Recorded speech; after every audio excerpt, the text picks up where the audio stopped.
Shizuki, an introverted middle schooler, often found himself the subject of gossip. One day, he overheard a group of girls mocking him. They teased one of their friends for speaking to him, calling him creepy. The girl, with a cruel smile, agreed, adding that associating with someone like Shizuki only made her look better.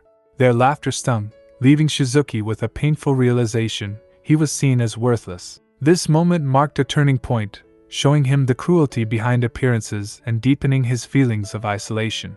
Years later, Shizuki is now in high school. He sits quietly in class, focused on his notes, when a boy reminds him it's time to go to the cafeteria. Shizuki calmly responds that he'll join them after finishing his work. The boy jokes about Shizuki's slow pace, to which Shizuki explains it's harder to see from the back. As the boy leaves, Shizuki feels a sense of accomplishment. His plan to reinvent himself is working. Since starting high school, he's successfully integrated into a social circle he once only dreamed of. To him, this is a personal victory after the misery he endured in middle school. His hard work has paid off. No one here knows about his past, except for one person. Shizuka Kusunoki, a girl from his middle school, also attends the same high school. Known for her beauty and rumored popularity, some even say she's a model. Although Shizuki has never spoken to her, he feels an unspoken connection. They used to spend time in the library, and in his mind they're alike. But he reminds himself of his vow to avoid beautiful women, a lesson he learned the hard way. As he leaves the classroom, he tells himself that even though both he and Kusunoki came from the bottom, they have no reason to acknowledge it. As Shizuki walks down the hall, Kusunoki suddenly appears in front of him, calling his name. Startled, Shizuki freezes as the other students' attention shifts toward them. Kusunoki, visibly upset, apologizes and asks for his help. Shizuki is caught off guard, unsure why she's speaking to him so openly. To his surprise, tears form in her eyes as she explains she's in trouble and only he can understand her situation. Shizuki, struggling to comprehend, wonders why she's come to him after all this time. Kusunoki then comments that Shizuki has changed since middle school, which causes him to blurt out that she's changed too. Embarrassed by his outburst, he quickly apologizes, but Kusunoki's expression softens. She asks if he's okay, not realizing she has unknowingly triggered an old wound for Shizuki. Ever since that day in middle school, making eye contact with beautiful girls causes him physical discomfort. Despite this, Shizuki reassures her he's fine and suggests they talk somewhere quieter. The two find a bench in a nearby park, where Kusunoki opens up. She admits that, despite her outward transformation, she still feels like the same person inside. She's been avoiding others, but it's becoming harder to keep up the facade. Shizuki, reflecting on their shared past, listens carefully. He wonders if she sought him out because of this unspoken connection, and she confirms his suspicion. Shizuki tries to offer support, admitting he also struggles with fitting in.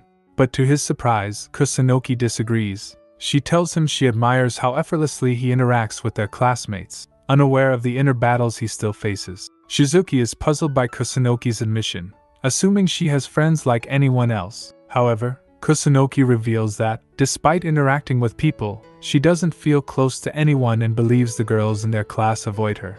Shizuki, who always thought she was popular, is surprised. He had seen her surrounded by boys, but now realizes that her situation mirrors his own.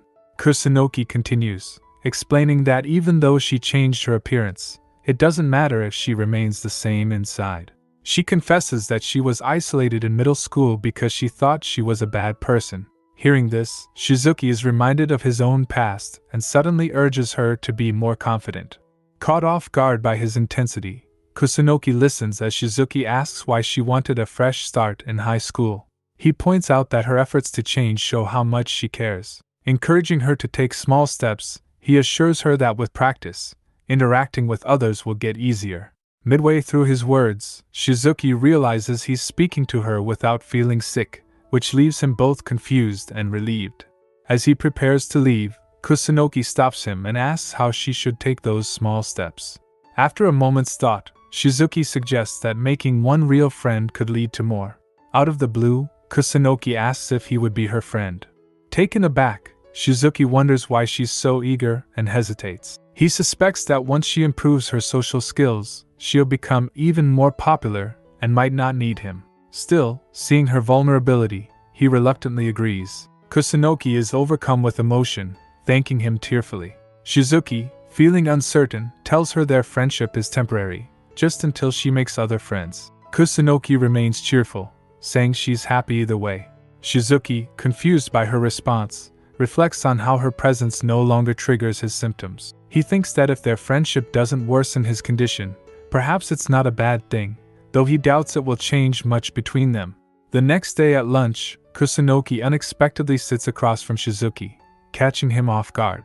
He's irritated by the attention and the whispers from their classmates, who seem to misinterpret the situation. Kusunoki, smiling as usual, mentions that she's always wanted to eat with a friend.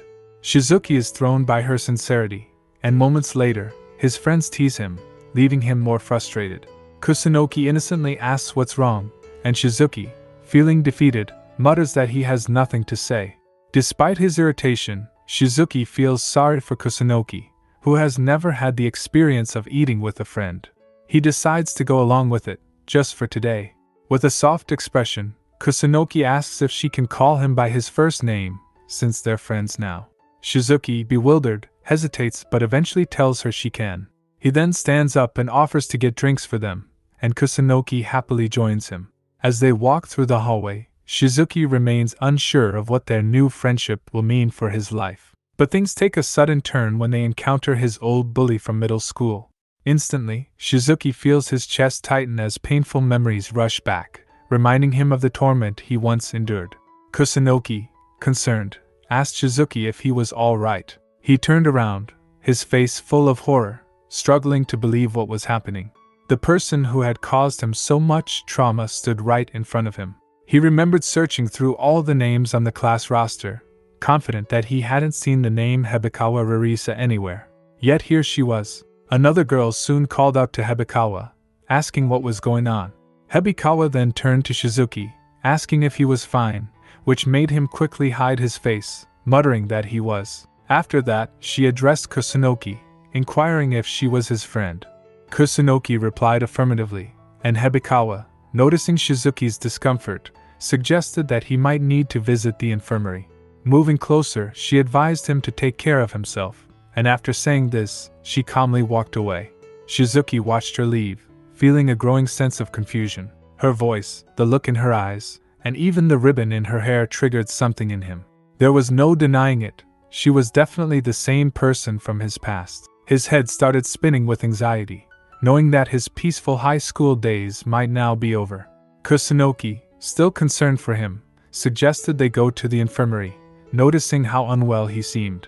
She even offered to help him if he couldn't walk. But Shizuki, still reeling from the encounter with Hebikawa, suddenly declared that he wouldn't let things end like this. His outburst took Kusunoki by surprise, but he continued, saying he wasn't going to let Hebikawa ruin his life. He explained that he had come to high school with the goal of starting over, and that his past with her had been left behind long ago. When Shizuki made this loud declaration, Kusunoki was left in a state of shock, unable to fully comprehend what he was talking about. However, out of fear or confusion, she agreed with everything he said. She then asked if he was feeling any better, and Shizuki replied that he was. He realized that if he could stay focused on his school life, he might still be able to maintain the peace he had found. With this in mind, he became determined to protect the high school life he had worked so hard to build. As the school day came to an end and students lingered in the classroom, Kusunoki approached Shizuki with a bright expression on her face. She asked if they could walk home together, her request catching him off guard. It wasn't a simple thing for Shizuki, especially since the other students had overheard her. Surprised by her question, they all turned their attention towards him, waiting for his reaction. Shizuki stammered, unsure how to respond to Kusunoki's request. Sensing his hesitation, Kusunoki asked if he had other plans. In a panic, Shizuki lied, saying yes. Smiling sweetly, she told him that if that were the case, it was fine, and that she could wait for him. Her genuine smile filled him with guilt, as it seemed too pure for the situation. Meanwhile, a group of boys from the class walked over, playfully teasing Shizuki about the idea of going home with Kusunoki. One of them placed a hand on Shizuki's shoulder, making a comment about how close they seemed. Another boy then asked if Shizuki was dating Kusunoki. Stunned by the question, Shizuki's mind raced. If these popular students started noticing him too much, his situation could get worse. He quickly denied the dating rumors and ran out of the classroom. The boys watched him go, jokingly remarking that it was a shame he had to go home that day. They then turned to Kusunoki, suggesting she join them instead. As Shizuki walked down the streets later, he muttered to himself, still in a bad mood.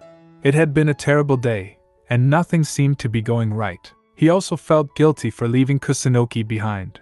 While he walked, lost in his thoughts, he suddenly heard someone call out to him. Turning around, he was surprised to see Kusunoki running after him. She greeted him politely, and Shizuki, still confused, asked why she had followed him. She explained that she had been chasing after him and was tired from running. Puzzled, Shizuki asked if she had really run all that way just to catch up with him, wondering why she would go to such lengths. With a cute smile, she explained that she simply wanted to go home with him. Her words made Shizuki nervous. He placed his hand on his face, unsure how to react. Kusunoki, noticing his discomfort, asked if he disliked the idea.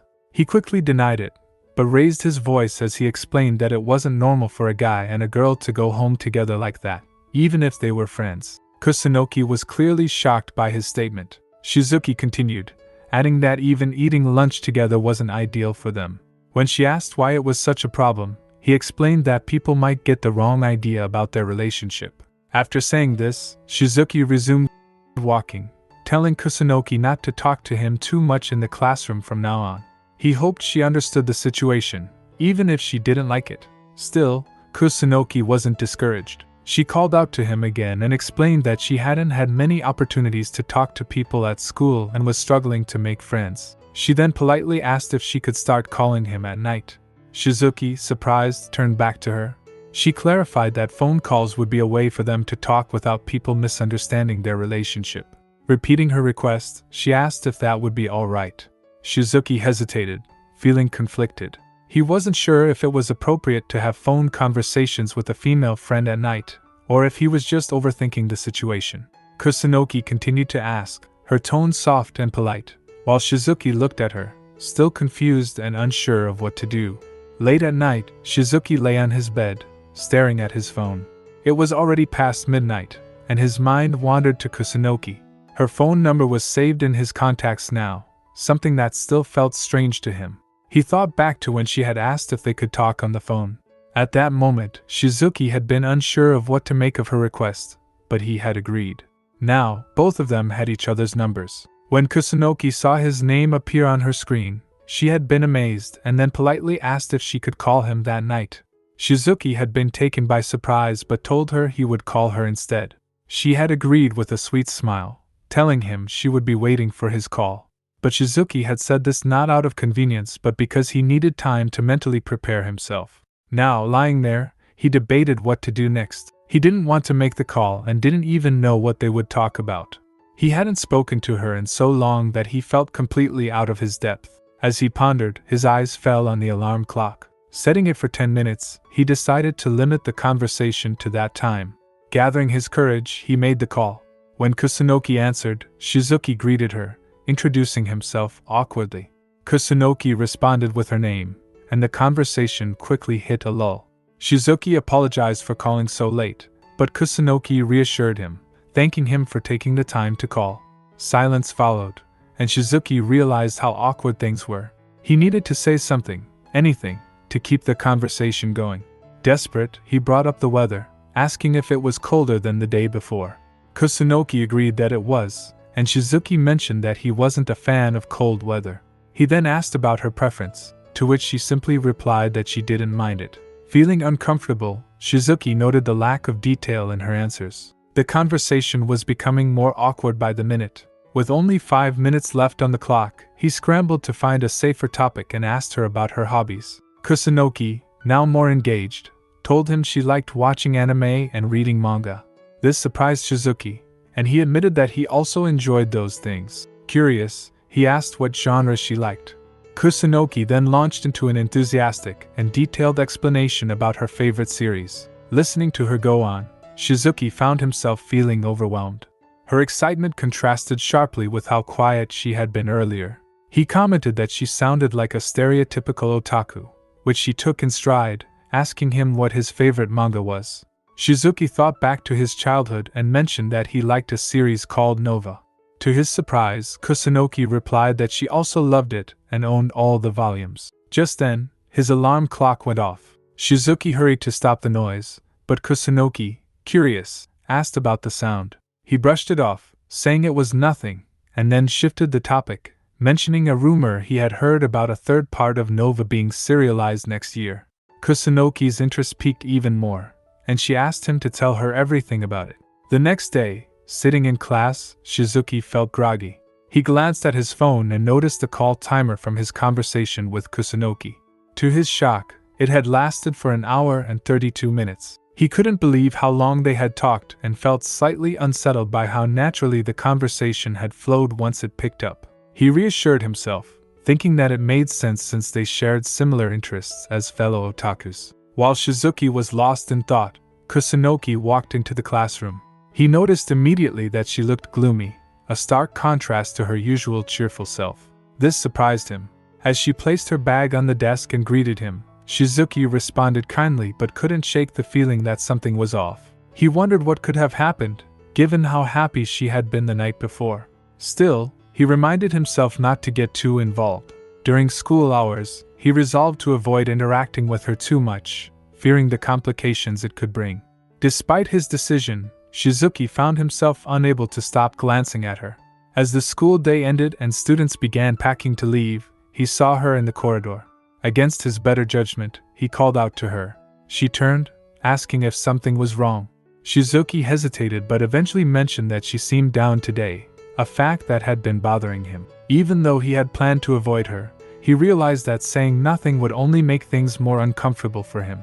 Kusunoki began talking about their phone call from the previous night. She admitted that she had realized she was the one doing all the talking and that it had made her feel guilty. With a sad expression, she apologized, her regret evident on her face. Shizuki, stunned by her reaction, quickly reassured her. He explained that their phone calls were meant to help her get used to talking more, so there was no need for her to feel bad. It wasn't a big deal. But Kusunoki remained upset, sitting down and expressing how the conversation had felt one-sided. She confessed that while she had enjoyed it, she felt awful thinking she was the only one who did. Shizuki, feeling sympathy for her, told her not to apologize. In fact, he admitted, the conversation had been surprisingly enjoyable for him, too. Kusunoki seemed taken aback by his words, and for a moment, the tension between them eased. Suddenly, Shizuki's friends, Harino and Tsuji, appeared. Shizuki was startled by their arrival, and they teased him, asking what he was up to. They mentioned that they had been looking for him since he had disappeared on them. Approaching closer, they asked if they were interrupting something. One of them even joked that Shizuki seemed to be forgetting about his friends. Shizuki, flustered, assured them that it wasn't like that. Harino then asked directly what his relationship with Kusunoki was. Panicked, Shizuki quickly bid Kusunoki farewell, leaving her visibly surprised by his abrupt behavior. He told her to head home, and she agreed, though she seemed a bit confused. His friends looked disappointed, pressing him once more to clarify if he was really not going with her. They even apologized for their earlier teasing. Shizuki reassured them again, insisting that he wasn't involved in anything romantic. As they walked away, Kusunoki, already some distance off, suddenly stopped and called out to Shizuki. With a cheerful smile, she told him that she had really enjoyed their time together last night. Then, she waved and wished him goodbye. Shizuki stood frozen, his friends now staring at him with a mix of surprise and amusement. They exchanged glances before teasing him, saying it seemed like he had indeed enjoyed himself last night. Shizuki, growing more flustered, quickly tried to explain that nothing of the sort had happened, insisting it was all just a misunderstanding. In class, Harino looked at Shizuki with a serious expression and asked if he had really done nothing with Kusunoki. Shizuki tried to remain calm and repeated that their relationship wasn't like that. Harino admitted that he didn't fully trust him, which only gave Shizuki a headache. He couldn't help but think that Kusunoki's vague comments were partly to blame for the confusion. Tsuji chimed in, pointing out that Shizuki was the only guy Kusunoki called by his first name, and they seemed unusually close. Tsuji added that, in his opinion, they looked quite intimate. Shizuki explained that he and Kusunoki just happened to attend the same middle school and that she was the girl he felt closest to among his friends. Harino seemed surprised to hear this, saying Shizuki was lucky to have gone to school with her. He commented that Kusunoki must have been pretty back then, and wished he could have seen her. Frustrated by the conversation, Shizuki stood up and loudly told them to stop talking about it. Harino and Tsuji exchanged confused looks. Harino then expressed his desire to get along with Kusunoki as well. He asked Shizuki if he could arrange for them to have lunch together. Shizuki stepped forward and firmly declined the offer. He thought it was out of the question since Kusunoki struggled with communication, and Harino couldn't sit still. As Shizuki made his way down the stairs, the thought of Kusunoki and Harino meeting caused a headache to form. However, he quickly realized that if they could get along, he wouldn't need to worry about Kusunoki making friends. He figured that if he could facilitate that connection, it would remove one threat to his peaceful high school life. Just then, Hebikawa approached from the other side of the corridor, and they accidentally bumped into each other, causing her books to scatter all over the floor. Shizuki quickly apologized and asked if she was okay. When he looked at her, he was shocked to find her sitting on the floor. Hebikawa remarked that they seemed to keep bumping into each other, and added with a cute smile that it felt like they had a habit of meeting this way. Suddenly, feeling overwhelmed, Shizuki bowed his head and shouted in frustration. Hebikawa looked surprised by his reaction. At that moment, Tsuji arrived, taking in the scene. He noted that Shizuki appeared to be having quite a meltdown. Tsuji stepped closer and asked what was going on.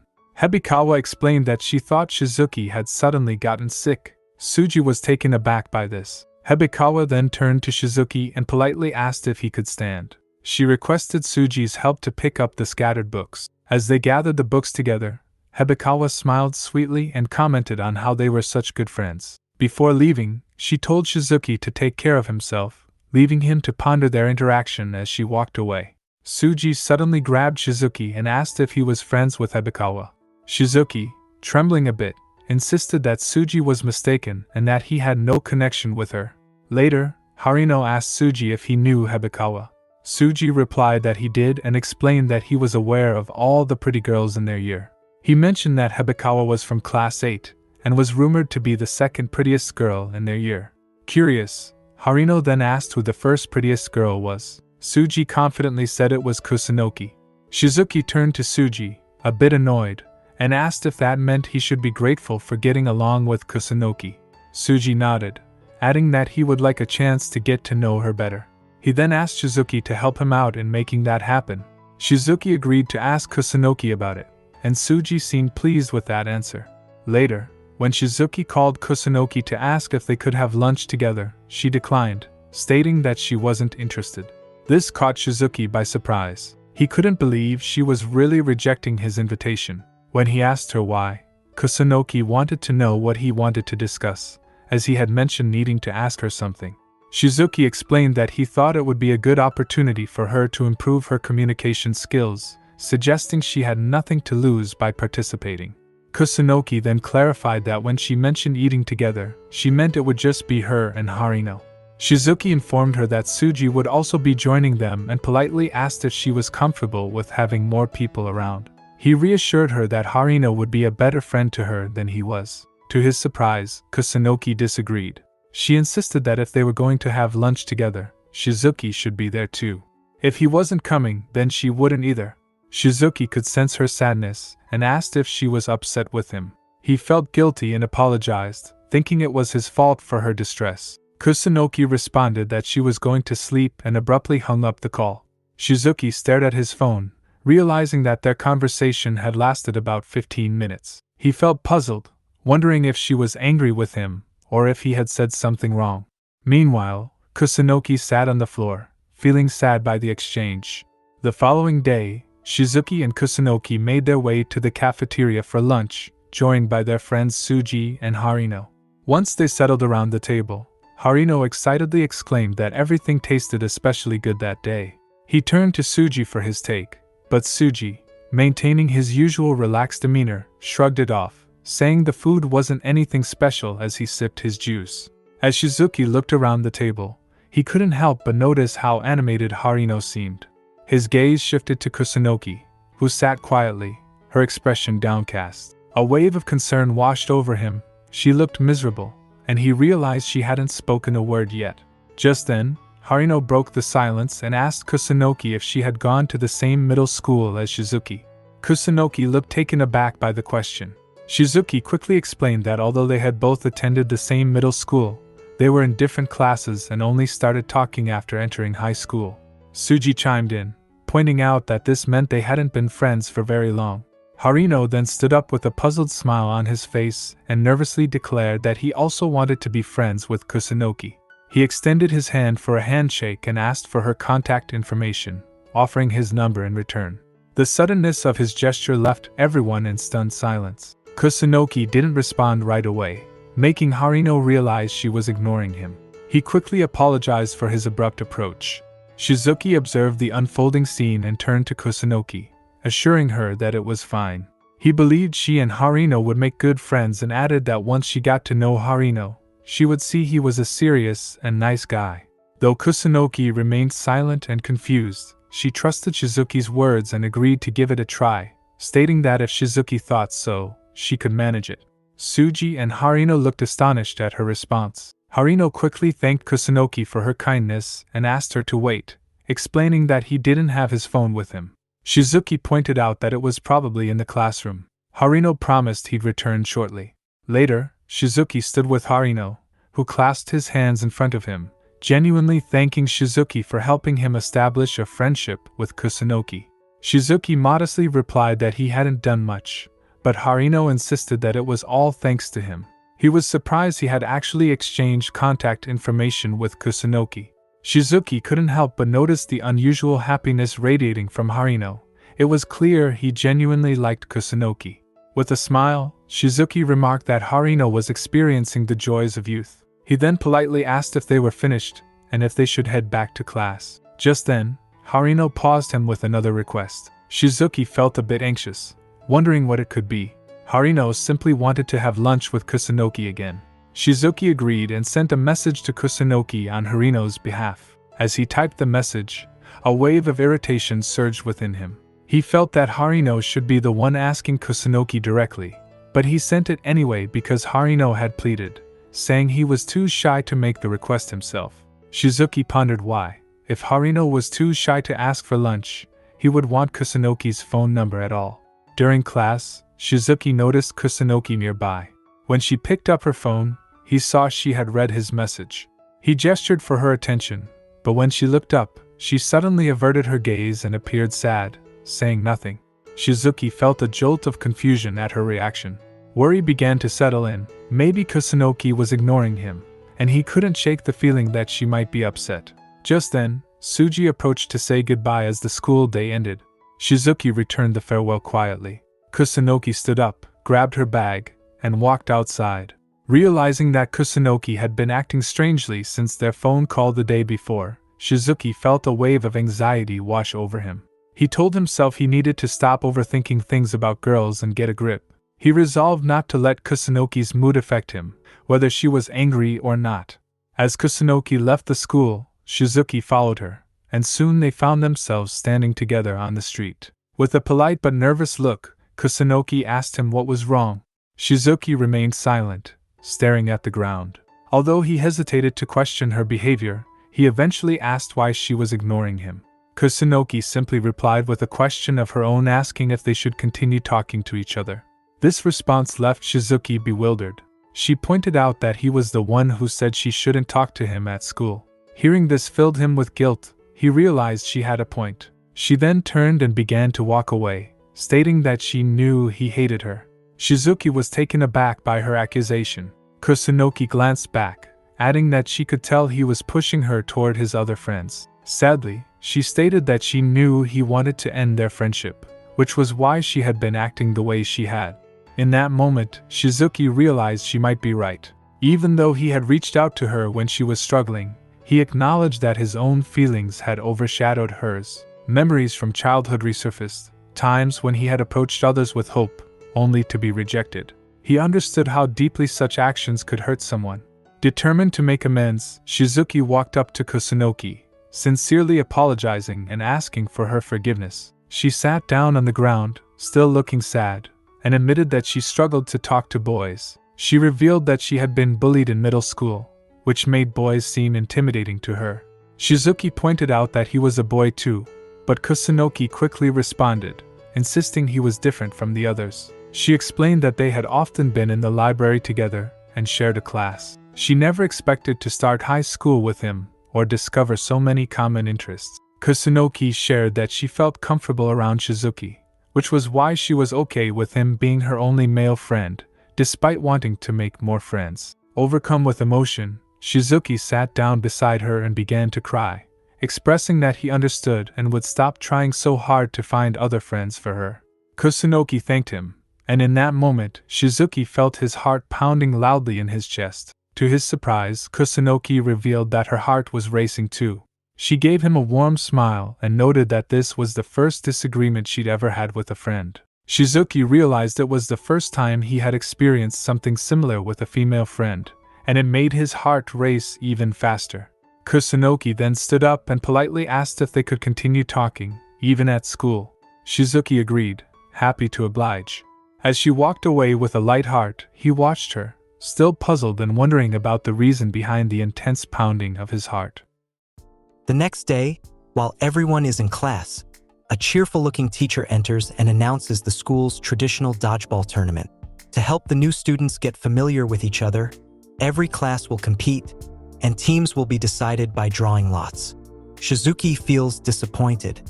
The teachers clearly see them as kids if they're organizing a dodgeball game. The thought of being chosen worries him. Messing up in front of everyone would be humiliating. If their class competes, Hebikawa will be there too, making things even worse. His anxiety grows. When it's time to draw, Shizuki steps forward, tense. Holding the lot tightly, he prays not to be chosen. Later, he and the others sit on the stairs. Shizuki stays quiet while Suji and Harino talk excitedly. Suji drinks his juice and mentions that Shizuki was lucky, adding that he wishes he could play too. Shizuki, still uneasy, just says he wants to go home. Suji agrees, saying cheering from the sidelines is boring. Harino claps his hands and tells them to get hyped. Their energy is too low. Saying this, he moves up the stairs, ready for action. Suji asks why Harino is so excited, reminding him that he didn't even make the team and should calm down. Grinning, Harino says there's more to this than just the game. Normally, they don't have physical education with the girls, but today, they get a full display of them in workout clothes. He happily adds that this alone makes it worth it. Suji and Shizuki remain uninterested, staring ahead. Seeing their lack of reaction, Harino gets annoyed and tells them not to ignore him. Before they can respond, Kusunoki arrives and calls out to Shizuki, saying she finally found him. Dressed casually, she catches Harino off guard. She explains that the teachers are about to go over the rules and want all team members in the gym. She then asks if Shizuki wants to go with her. Before he can answer, Harino quickly speaks up, saying Shizuki will go and orders him to leave immediately. Surprised, Shizuki realizes that Kusunoki must have been chosen too. He tells her he hasn't finished eating yet and suggests she go ahead. Harino, now serious, warns him that refusing Kusunoki's invitations is not an option and orders him to go. With no choice, Shizuki reluctantly gets up and follows her. As they walk, Kusunoki asks if he's sure it's okay. Shizuki reassures her and tells her not to worry. When he looks at her properly, he notices her face seems to be glowing. He comments that she looks excited. Kusunoki seems surprised. Shizuki explains that he thought she wouldn't be into events like this. With a confused expression, she admits he's right, she doesn't like them. Then, smiling, she adds that this time might be fun since they'll be playing together. Shizuki is caught off guard. His face suddenly feels hot, and he quickly turns away, assuming it must just be a particularly warm day. They arrive at the gathering area, where the teacher stands in front of the students. She cheerfully announces that Class A's first match is against Class B. Hearing this, Shizuki tenses up, muttering that he can't handle it. Suddenly, Harino appears behind him, chiding him for giving up before the match even starts. He orders Shizuki to show some fighting spirit. Shizuki, stunned, asks why Harino is even here since he wasn't supposed to play. Grinning, Harino explains that he switched with someone who didn't want to participate. Then, proudly, he declares that his greatest mission is to personally protect Kusunoki. Shizuki wonders why Harino didn't just switch with him instead. Meanwhile, some guys overhear Harino's declaration and immediately protest, insisting that they also want to protect Kusunoki. Annoyed, they call out Harino for being too full of himself. Frustrated, Harino turns to Shizuki and warns him not to get the wrong idea. There's no way he's letting Shizuki beat him. Shizuki, still confused, asks if they aren't supposed to be teammates. As they argue, a group of girls nearby watches with irritation. One of them comments that the boys are being annoying. Another girl mutters that it's all because of Kusunoki and calls the boys in their class idiots. Someone else agrees, adding that Kusunoki is always at the center of these things and, from what she can tell, she's a man-eater. Kusunoki lowers her head in shame, deeply hurt. Shizuki notices and steps closer, concerned. He politely asks if something is wrong. Snapping out of it, Kusunoki gives herself a quick slap on the cheeks and assures him she's fine. The teams line up. Shizuki glances around nervously as the teacher announces the match between Class A and Class B. Harino is excited, but Shizuki is more worried about Hebikawa. He scans the opposing team but doesn't see her anywhere, neither with her team nor behind the lines. A sense of relief washes over him. Maybe she didn't come to school today. Thanking God silently, he feels genuinely happy that she hasn't shown up. Then, the teacher looks around, confused, and asks if someone is missing. Shizuki, feigning innocence, asks who isn't here. Before the teacher can answer, the sound of approaching footsteps echoes through the gym. Hebikawa walks in and Shizuki's relief vanishes instantly. Smiling, Hebikawa apologizes for the wait, explaining that it took her some time to change clothes, but hopes everything is fine now. Despite the delay, the teacher seems pleased by her dramatic entrance and reminds her to be more punctual next time. Then, she instructs everyone to line up. As Shizuki watches Hebikawa, sweat forms on his forehead. His anxiety spikes. Tsuji, also watching her, mutters that he couldn't ask for a better spectacle. Shizuki, filled with dread, mutters that this is the worst possible outcome. He forces himself to stay calm, thinking through his options. There's only one logical course of action, and he needs to act fast. The match begins. Players move quickly, the ball bouncing between them. Shizuki positions himself to catch it, ready to take control.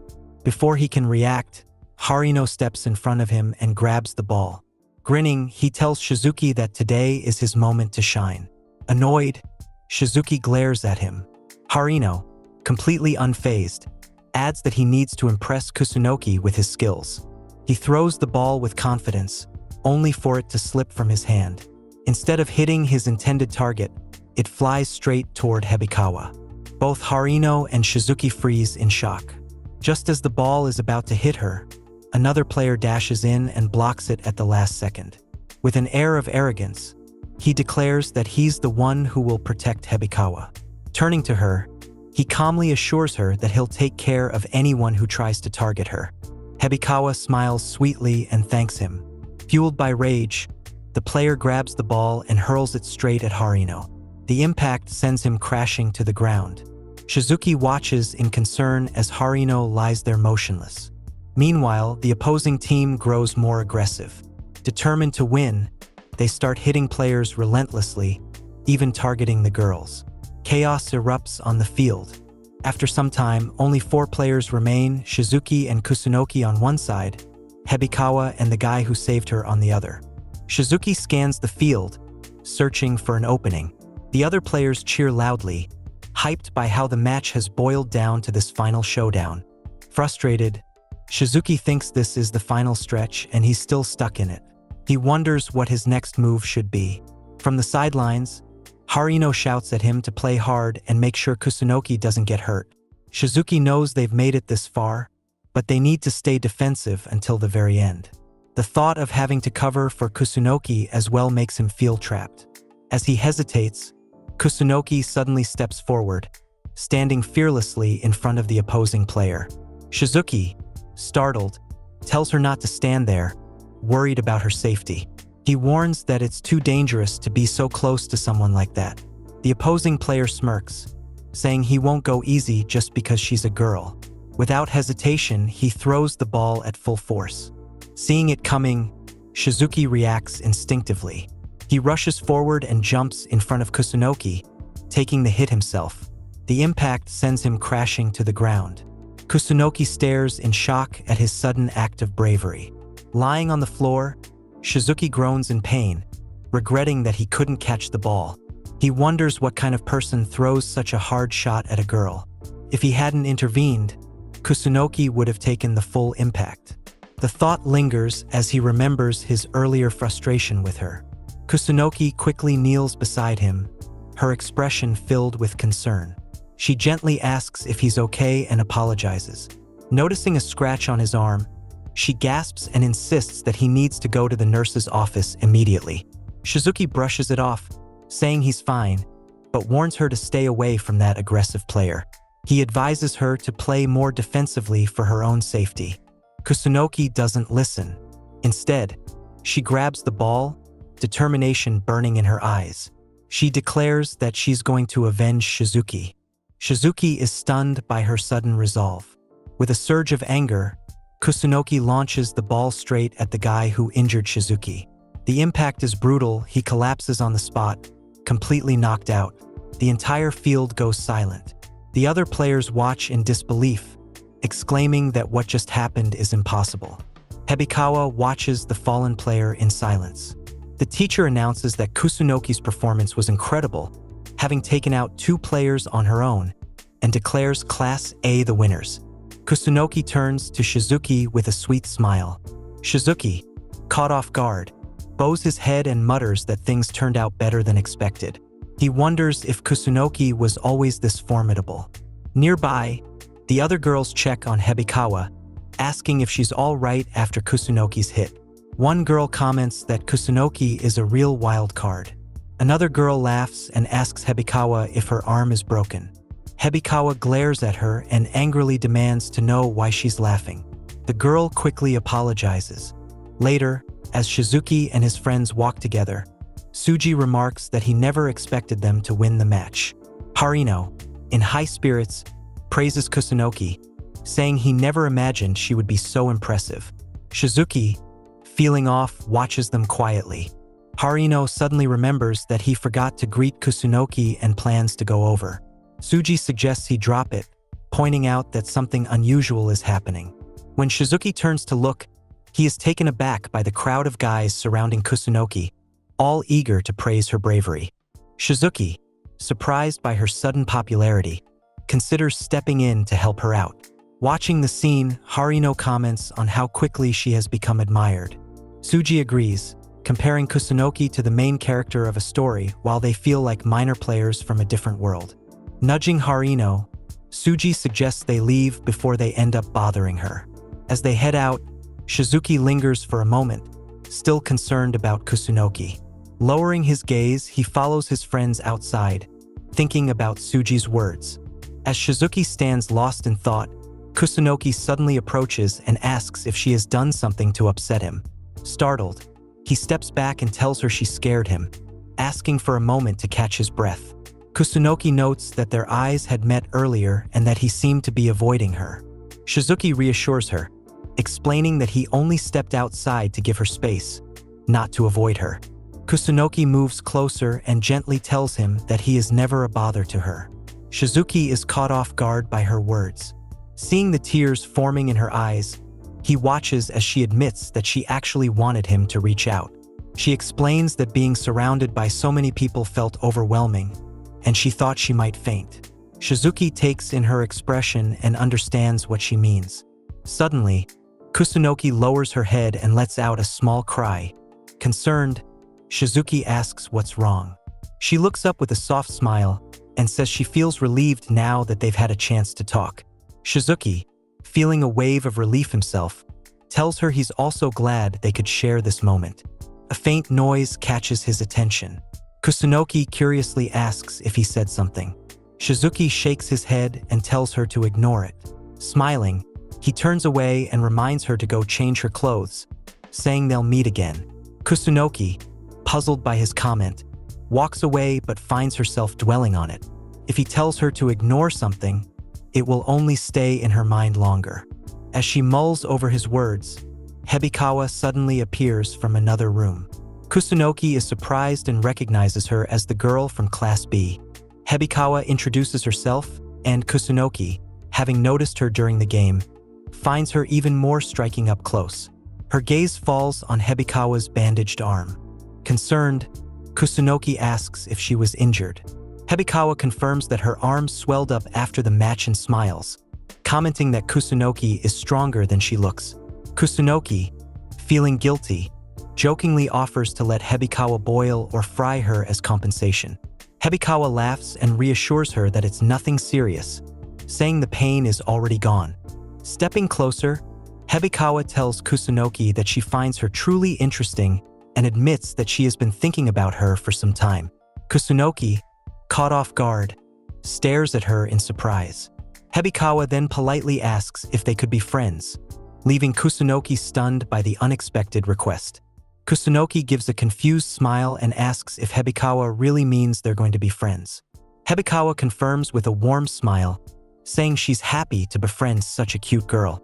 Kusunoki, feeling nervous about the sudden bond, hesitates but ultimately agrees, asking Hebikawa to take care of her. Hebikawa then requests to be called Rarisa instead, explaining that she dislikes her last name. Kusunoki agrees and suggests she call her Shizuka in return. They exchange smiles and begin walking together, pleased with their newfound friendship. Suddenly, Kusunoki pauses, deep in thought. Realizing she needs to tell Shizuki, she politely asks Hebikawa if they can put their friendship on hold for now. Later that night, Kusunoki calls Shizuki and tells him everything. Shizuki, taken aback, asks if she really made a new friend. Kusunoki confirms, explaining that after the match, they approached her and requested to be friends. Shizuki is initially shocked but then considers Kusunoki's impressive performance in the dodgeball tournament, realizing that perhaps her actions left a strong impression on the girls. Understanding the situation, he congratulates her, saying it's great news. However, Kusunoki informs him that their friendship is still on hold. Curious, Shizuki asks why. She explains that if she doesn't put it on hold, she might have to end her friendship with him.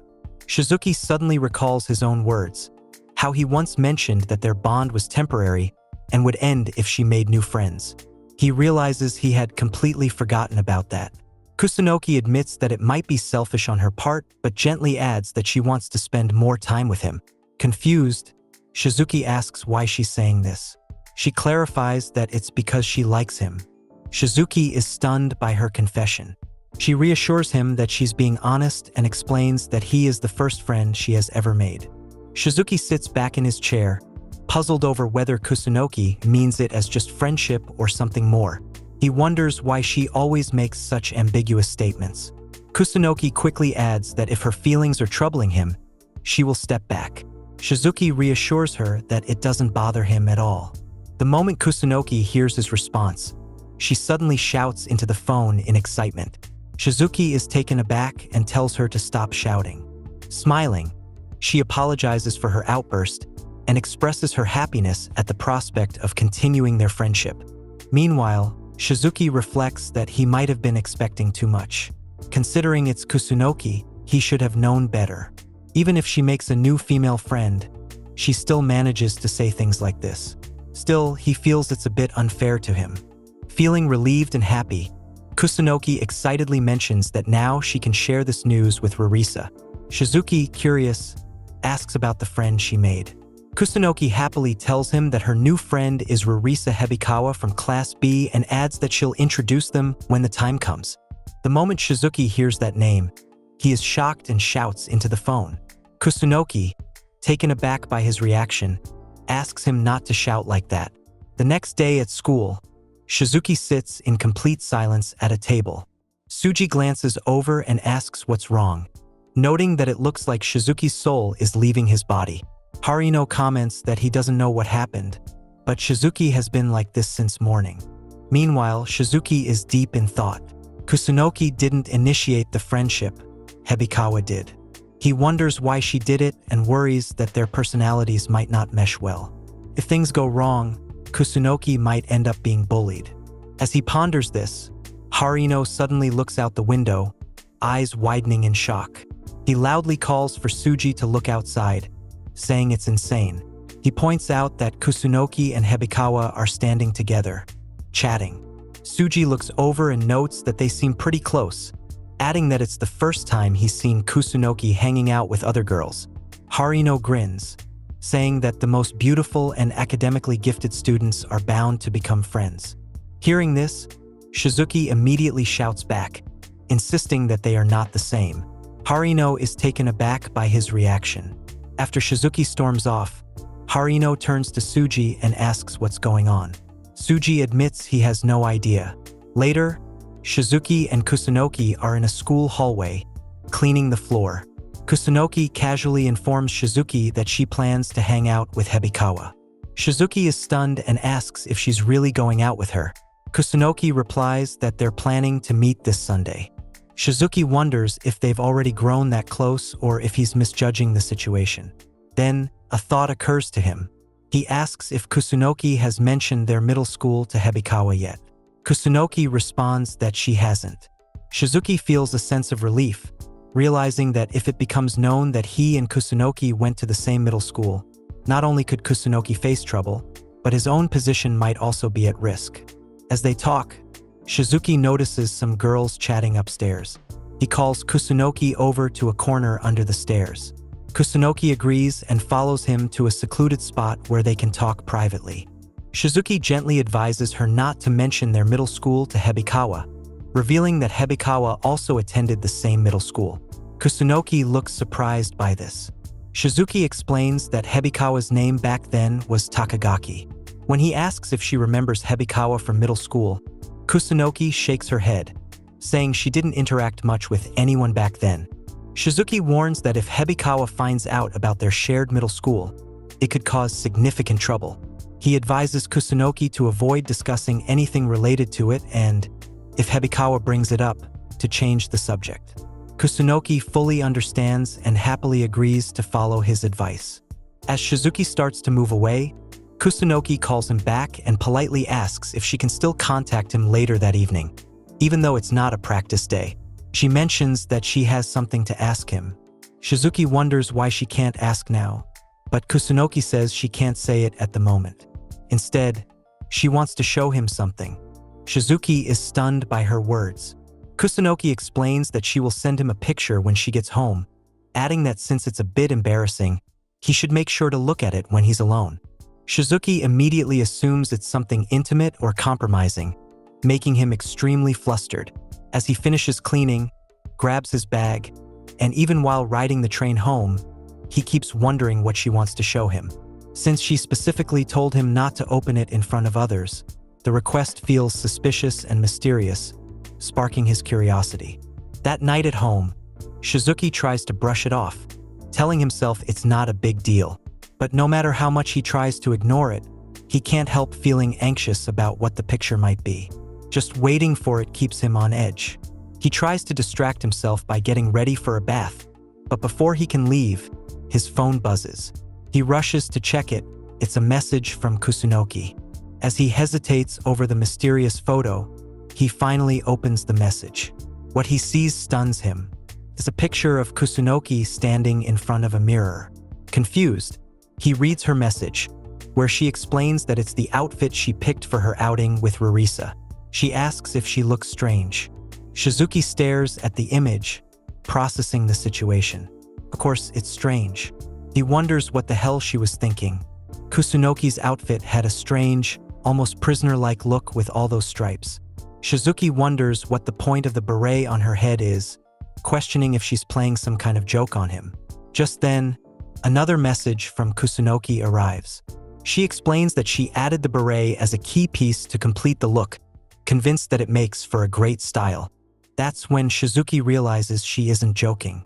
Trying to be polite, he asks if she has any other outfits so he can compare and make a clearer decision. Kusunoki responds that she has others and asks him to wait while she sends more photos. Moments later, after looking through them, Shizuki comes to a harsh realization. Kusunoki has absolutely no sense of fashion. It's an awkward situation. If she dresses like this when meeting Hebikawa, she'll end up being mocked. He checks the date and realizes Sunday is just 2 days away. There isn't much time. He wonders what he should do. Then his expression turns serious as he makes a decision. Shortly after, Kusunoki gets a call. Excited, she answers and immediately asks which style he liked best. Before she can finish, Shizuki cuts in and asks if she's free after school tomorrow. She questions the sudden invitation, and Shizuki tells her they are going shopping together. The unexpected proposal leaves Kusunoki stunned. The next day, after class, Harino invites Suji to grab something to eat before heading home. He also tries to invite Shizuki, but he realizes that Shizuki has already left. Meanwhile, Kusunoki walks through a shopping district filled with trendy clothing stores, her excitement evident. Shizuki walks beside her, wondering why he even agreed to this. But at this point, it's too late to back out. From an outsider's perspective, they might look like a couple. A thought that briefly crosses his mind before Kusunoki's voice snaps him back to reality. Kusunoki comments that they really look like good friends, adding that friends usually go out together after school and even shop for clothes. She then asks if he wants to grab something to eat afterward. Shizuki, feeling embarrassed, tells her to stop. Calling himself an idiot, he reminds himself that Kusunoki is just a friend. Nothing more, nothing less. At the store, Kusunoki excitedly shows him several pieces with animal prints, seemingly trying to create a matching outfit. He immediately rejects the idea. Even after seeing the picture before, he still can't believe her taste in fashion. But as he watches her insist on following a single pattern, he starts to understand her peculiar sense of style. After thinking it over, he decides to share some fashion advice. He explains that fashion has an ideal that can be hard to achieve. When Kusunoki asks how he chooses his outfits, he says the solution is simply to just look at the mannequins. He suggests that if she buys exactly what a mannequin is wearing, even if it's a bit pricey, she can dress stylishly without needing prior fashion knowledge. Hearing this, Kusunoki gets excited and calls him a genius. However, some of the other girls in the store give him strange looks after his suggestion. He then asks if she brought enough money, to which she confidently replies saying she got all the cash she could find. Pointing at a mannequin, he asks what she thinks of its outfit, saying it's fresh and perfect for the current season. Kusunoki comments that it looks a bit mature for her taste. Just then, a store employee approaches and asks if they need help with anything. At that moment, Shizuki suddenly feels dizzy, realizing the symptoms of his condition are kicking in. He silently regrets lowering his guard, even though encountering beautiful women in a clothing store is completely normal. After composing himself, he tells Kusunoki that he'll wait for her outside. Realizing that both the store employee and Kusunoki have disappeared, Shizuki looks around and suddenly hears a girl's excited voice. Turning toward the sound, he sees the employee happily celebrating how well the dress suits Kusunoki. Kusunoki notices Shizuki watching her and walks over to ask what he thinks. Without thinking, he blurts out that she looks cute. A brief silence follows as both process his words. Realizing what he just said, he quickly tries to clarify that he was talking about the dress. After a short moment of surprise, Kusunoki thanks him for the compliment and decides to buy the dress, asking for a moment to change. He agrees, left dwelling on how embarrassing and awkward the moment was, wishing he could disappear on the spot. Meanwhile, in the dressing room, Kusunoki clutches her chest, her heartbeat racing as her face turns red. After leaving the store, she thanks Shizuki for accompanying her and promises to return the favor. He assures her that she's exaggerating. As she waves goodbye and starts walking away, he suddenly calls out to her, telling her to do her best tomorrow. Surprised, she smiles brightly and responds with a confident yes. Watching her go, he finds himself wondering why his heart is beating so fast. The next day, Kusunoki takes a deep breath, mentally preparing herself. Nervous, she goes over everything in her head. Just then, Hebikawa arrives, apologizing for being late. To Kusunoki's surprise, she isn't alone. Two other girls are with her. Stammering slightly, Kusunoki asks who they are. Hebikawa explains that they are classmates who decided to join after hearing about the outing. She adds that they are her best friends and hopes that everyone can get along. Unsure how to respond, Kusunoki freezes from nervousness. Sensing her hesitation, one of the girls asks if she minds. Kusunoki, feeling even more anxious, tries to steady herself. Kusunoki knows she can't let the increasing number of people scare her, and she doesn't want Hebikawa to worry about her. Gathering her courage, she responds nervously that she doesn't mind. Bowing her head, she introduces herself. Hebikawa's friends introduce themselves as Tada and Reika. Tada immediately approaches Kusunoki, telling her there's no need to be so formal. She playfully pushes Kusunoki forward, urging her to come along for a meal. As they walk, Hebikawa glances at Kusunoki, noting that she's wearing a stylish dress. It's no surprise, considering she's the most beautiful girl in Class A. However, Hebikawa wonders why Kusunoki is so isolated from the rest of the class. Earlier, Tada had mentioned a beautiful girl in Class A who never socialized with anyone. She had been dying of curiosity to meet her, which is why she insisted that Hebikawa bring her along. Hebikawa agreed and also brought Reika with them. Watching Kusunoki now, Hebikawa thinks that she's full of mystery, but today, she's determined to uncover some of those secrets. At the fast food restaurant, the girls stare in surprise at the huge amount of food in front of Kusunoki. Tada comments that it's incredible she can eat so much and that it's the first time she's seen someone order such a massive meal. Kusunoki realizes she has made a huge mistake. She accepted everything that was offered to her and now has an overwhelming amount of food in front of her. Hebikawa steps in to defend her, telling Tada to stop teasing since eating a lot is a good thing. After that, Hebikawa asks Kusunoki if her house is far from school. Kusunoki replies that it is and that she has to take a train to get there. Hebikawa says it's the same for her.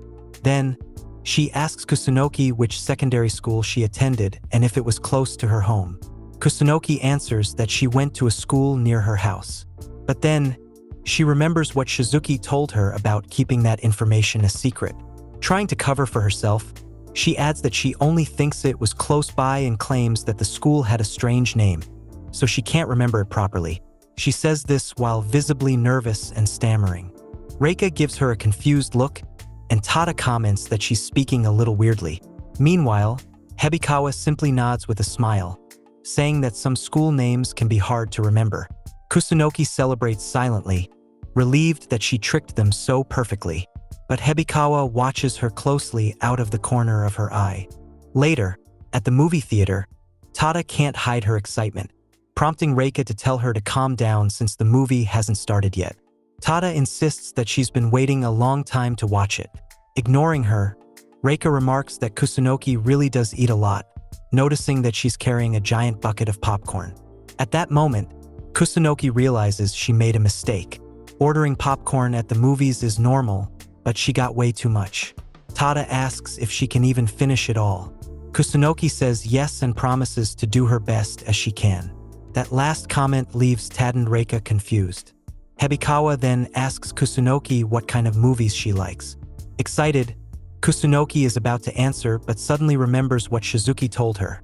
Anime is looked down upon, so she shouldn't mention it. Lowering her voice, she says she likes romance movies, among others. This excites Tada, who says she also loves romance films and asks if Kusunoki has seen Love Mira. Kusunoki nods, though she's obviously lying. Tada happily comments that Love Mira was really fun and asks if she also thought Akina's acting was. Now nervous, Kusunoki struggles to keep up with the lie. When she hears Akina's name, she assumes it belongs to an actress and casually says Akina seems adorable. Tada is stunned, and Reika asks if she really finds Akina, the male actor who played the father in the movie, cute. That's when Kusunoki realizes her mistake. Tada innocently remarks that she has an interesting way of seeing things, while Hebikawa watches in silence, growing slightly suspicious. The movie ends, and the girls step out of the theater, unsure of what to do next. Suddenly, Kusunoki apologizes, saying she needs to use the bathroom before walking off. As soon as she's gone, Tada remarks that Kusunoki is a bit strange and not what she expected. Hebikawa agrees, noting that Kusunoki's stories just don't add up. Reika agrees, adding that it even felt strange they were talking about Akina. Hebikawa thinks it's a shame. Kusunoki is a very pretty girl, but her communication skills are awkward and dull. Being pretty alone would make her popular with boys since she would only need to passively accept their attention. But with girls, it's different. Being pretty often leads to gossip and isolation. In the world of girls, Kusunoki won't get by just on looks. A moment later, Kusunoki arrives, apologizing for making them wait. Tada tells her she took too long and that she got tired of waiting. Feeling bad, Kusunoki sincerely apologizes for wasting her time, but Tada laughs, saying it was just a joke and not taking it so seriously. The girls start walking and chatting, leaving Kusunoki behind, excluded from the conversation. At a street corner, Reika announces that they'll be parting ways. Ririsa apologizes to Kusunoki, admitting that they got caught up in their own excitement. With that, she says goodbye and walks off with her friends, leaving Kusunoki standing there with her head down. Suddenly, Kusunoki stops Ririsa and asks for a moment to talk. Ririsa's friends comment that it looks like they still have things to discuss and decide to leave first. As Ririsa watches them go, she wonders what's going on and if Kusunoki is about to complain and show her true nature. Her thoughts are cut short when Kusunoki suddenly apologizes, catching her off guard. Kusunoki says she's sorry because, despite Ririsa bringing her friends along, she couldn't communicate properly and ruined the day. But even so, she wanted to say that she was truly happy to be invited. Ririsa is left speechless, unable to believe what she just heard. Kusunoki had just said she had fun, despite Ririsa blatantly excluding her to spend time with her friends. Ririsa wonders if Kusunoki is being sarcastic, but Kusunoki continues, saying she wants to keep getting along with her since she is the first girl she has ever befriended. Ririsa is left speechless, realizing that Kusunoki is completely serious. Kusunoki says that's all she wanted to say and apologizes for taking up her time before walking away. As Kusunoki leaves, Ririsa thinks about how strange it is that she apologized, even though she was the one who invited her and then excluded her. It doesn't make sense. Kusunoki didn't even get upset, and she still wants to be friends. Kusunoki has a cute face, but there's something different about her. She seems genuinely innocent and pure. Ririsa scowls at the thought, unwilling to believe that someone like that could truly exist. Later that night, Shizuki sends Kusunoki a message asking how the outing went. She enthusiastically replies that everything went perfectly, and she had a great time. Reading this, he feels relieved and genuinely happy, realizing he spent the whole day worrying about it without being able to relax. He congratulates her on the successful outing and decides to get all the details from her the next day. The next day, Kusunoki tells him what happened. She mentions that Ririsa brought 2 of her friends, making it a group of 4. Shizuki realizes that he now has to compete not only with Ririsa but also with other contenders for Kusunoki's friendship. However, he continues questioning her, asking where they went. Kusunoki replies that they went to the movies. As they talk, Kusunoki replays the events in her mind, remembering how she felt excluded by the other girls. Tears well up in her eyes. Alarmed, Shizuki asks what's wrong, but Kusunoki hides her face and insists it's nothing. The scene draws the attention of the other students, who begin whispering among themselves. To avoid further attention, Shizuki decides to take Kusunoki outside for a private conversation. She explains that she struggled to talk with Ririsa's friends and couldn't fit in. Shizuki asks what she means by that, and Kusunoki details her experience. She couldn't follow the conversations, took jokes too seriously, and ended up feeling left out.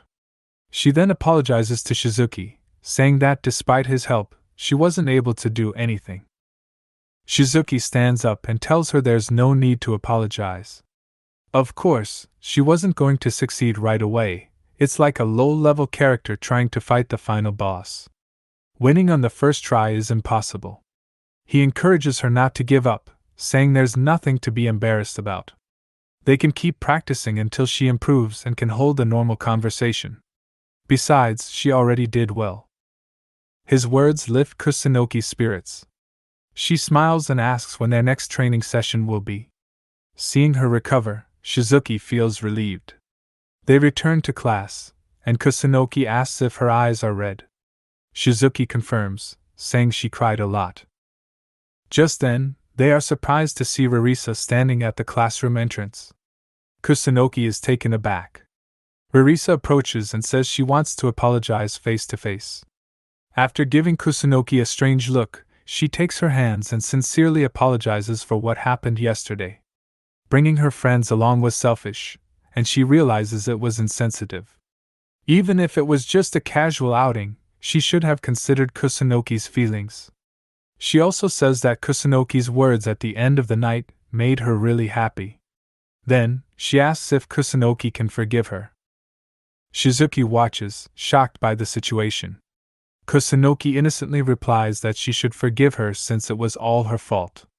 Smiling, Rarisa suddenly hugs Kusunoki, saying she loves her. Then, she adds that next time if they are going out, she should introduce her friend, referring to Shizuki. Rarisa suggests the three of them go out together and asks if that would be a problem for Kusunoki. Kusunoki replies that it wouldn't, assuring her that Shizuki is a kind person and that she would be happy to introduce them. She then asks Shizuki if he is okay with the idea but is surprised to see him lowering his head. Shizuki feels overwhelmed. Going out with both of them is impossible for him since Rarisa is the source of his trauma. With that in mind, he refuses, saying the introduction will have to wait. Kusunoki, unaware of the situation, asks if something about it bothers him, leaving Shizuki struggling to explain. Rarisa then steps closer, saying it's fine if he doesn't want to, but she simply wanted to learn more about Shizuki and thought they could all be friends. With a soft expression and slightly blushing, she asks if it was wrong to wish for that. Instead of feeling drawn to her, Shizuki feels fear and disgust, instinctively stepping back. Seeing this, Kusunoki repeats her question, leaving him with no way to refuse. Later, he explains why he couldn't go home with his friends. Harino feels jealous, realizing that Kusunoki alone wasn't enough, now Rarisa was involved too. Frustrated, he jokes that Shizuki must be the protagonist of a romantic comedy, and says he wants to switch places with him. Hearing this, Shizuki grabs him by the shoulders with a disturbed expression, begging him to take his place instead. Panic fills him. This wasn't how things were supposed to go. His high school life was meant to be peaceful, but he can't understand why this is happening to him. Seeing his pale face, Harino and Tsuji assume he is dealing with his own problems. Then, with a serious voice, Shizuki announces that he is ready to switch places with Harino. But at that exact moment, Kusunoki appears with Rarisa, asking if he is ready to leave with them. A wave of discomfort crashes over Shizuki. Seconds later, everyone watches the scene unfold, and the other boys can't help but feel jealous. A teacher watches the scene, commenting that this is typical of youth. He cannot deny that Shizuki has flowers in both hands, but the only one not happy about the situation is Shizuki, who cannot shake off his discomfort and keeps wondering why he is in the middle of both of them. Shizuki asks Kusunoki about it, and she tells him it is because he is the main character of this meeting. Meanwhile, Shizuki feels an increasing unease in his stomach, repeating to himself that he should not think about Rarisa. Unable to hold on any longer, he looks at Kusunoki and tells her to handle everything, asking her to start the introductions. Excited, Kusunoki introduces Shizuki, who politely says it is a pleasure. Rarisa gives him a curious look before introducing herself in response. Kusunoki, unsure how to continue the conversation, hesitates, so Rarisa takes the lead again. She turns to Shizuki and asks how he became friends with Kusunoki. Shizuki explains that they became friends simply because they sit next to each other, which is natural. Not entirely convinced, Rarisa asks if that is the only reason, and he confirms. She then asks Kusunoki if she gets along well with Shizuki. Smiling, Kusunoki says yes because talking to him is fun. Rarisa, observing Kusunoki's expression, smiles before placing her hand over Shizuki's. Leaning closer, she tells him she also wants to get along with him. Instead of being alarmed, Kusunoki becomes even more excited, announcing that the three of them can be friends. She adds that Shizuki is different from her and is good at conversations. Shizuki, however, senses nothing but danger in the situation. Rarisa glances at him, commenting that he has been quiet for a while and questioning if he is actually good at conversations. Then, raising her hand, she takes hold of his face, making him look directly at her. Feeling the tension, Shizuki starts getting dizzier and trembling. Rarisa notices his distress, but before anyone can react, he cannot hold it in any longer and vomits, the contents landing directly on Rarisa. Both Kusunoki and Rarisa are stunned. Later, in the infirmary, the nurse asks Shizuki if he is feeling better and if the nausea has stopped. He answers that he feels better, though still slightly unwell. The nurse points out that he caused a huge mess and suggests he apologize later to the person he vomited on. She also informs him that she has to leave for the faculty office. But before going, she mentions that a girl from his class took care of cleaning up his mess, so he should apologize to her as well. This makes Shizuki feel awful, not just for the chaos he caused but also for dragging Kusunoki into it. He never imagined he would end up vomiting just because Rarisa touched him. Curling up under the sheets, he wonders if he will stay like this forever and whether he will ever recover. Just then, he hears footsteps entering the infirmary. He wonders who it is and opens his eyes, only to see Rarisa standing there. Immediately, the nausea returns. Oblivious to his reaction, she asks how he is feeling, and he replies that he is doing better. He then asks about her clothes, and she explains that her shirt got dirty, so she changed into this jacket. Shizuki quickly apologizes and offers to pay for the laundry. Rarisa watches him in silence for a moment before sitting on the bed. She then asks if he has a weak immune system, noting that he always looks pale and seems unwell whenever she sees him. Desperate to escape the conversation, Shizuki insists that he does have poor health, just as she suspects. However, Rarisa stares at him for a moment before calmly stating that he is lying. She points out that when he is with Kusunoki and the others in class, he always seems perfectly fine. Then she asks if his problem has something to do with her. Losing his composure, Shizuki tries to get up from the bed, announcing that he is going home. But before he can move, Rarisa suddenly throws herself onto him, blocking his escape. With a serious expression, she tells him that he cannot run away. He cannot escape from her. Then, with a smile, she asks again if he is hiding something and if he will confess. Shizuki averts his gaze, insisting that he is not hiding anything, but Rarisa refuses to believe him, accusing him of lying. He denies it again, but she presses further, asking why he feels sick every time he sees her. Trapped by her relentless questioning, he struggles to find an escape. The pressure makes him feel unwell again, and as he tries to look away, Rarisa studies him closely before pouting. Suddenly, she grabs his head and forces him to face her, warning that he cannot avoid her attention. Just then, the infirmary's sliding door opens, and Kusunoki steps inside. She freezes at the sight of Rarisa leaning over Shizuki. Stammering, she asks what they are doing. Rarisa quickly stands up from the bed, casually explaining that she simply tripped and fell, insisting it was an accident. Then, turning to Kusunoki, she says she will be leaving, adding that in hindsight, it would be better to get to know each other some other time. After saying goodbye to Kusunoki, she walks out of the room, giving Shizuki a parting smile and assuring him they will meet again. Once Rarisa is gone, Shizuki collapses onto the bed, relieved. Noticing Kusunoki holding his bag, he thanks her for the kindness and apologizes for making her clean up after his mess. She reassures him that there is no need to apologize and instead urges him to take better care of his health, admitting that she had not realized how unwell he was. Apologizing again for making him stay with her earlier, she seems on the verge of asking about the incident. Shizuki waits for her question, but after pressing her lips together in hesitation, she dismisses it as unimportant. Instead, she asks if he plans to head home. Shizuki confirms and suggests they leave together, which instantly lifts her mood. She asks him to wait while she grabs her own bag. As she steps out, Shizuki leans back, reflecting on the dangerous encounter that just happened. For a moment, he thought Rarisa had figured everything out, but she had not. Still, he cannot ignore her increasing attempts to get closer to Kusunoki or the strange interest she seems to have in him. With these thoughts swirling in his mind, he continues pondering what Rarisa might be thinking as the next day approaches. Shizuki keeps reflecting on these thoughts until the teacher pulls him out of it, pointing out that he is too distracted.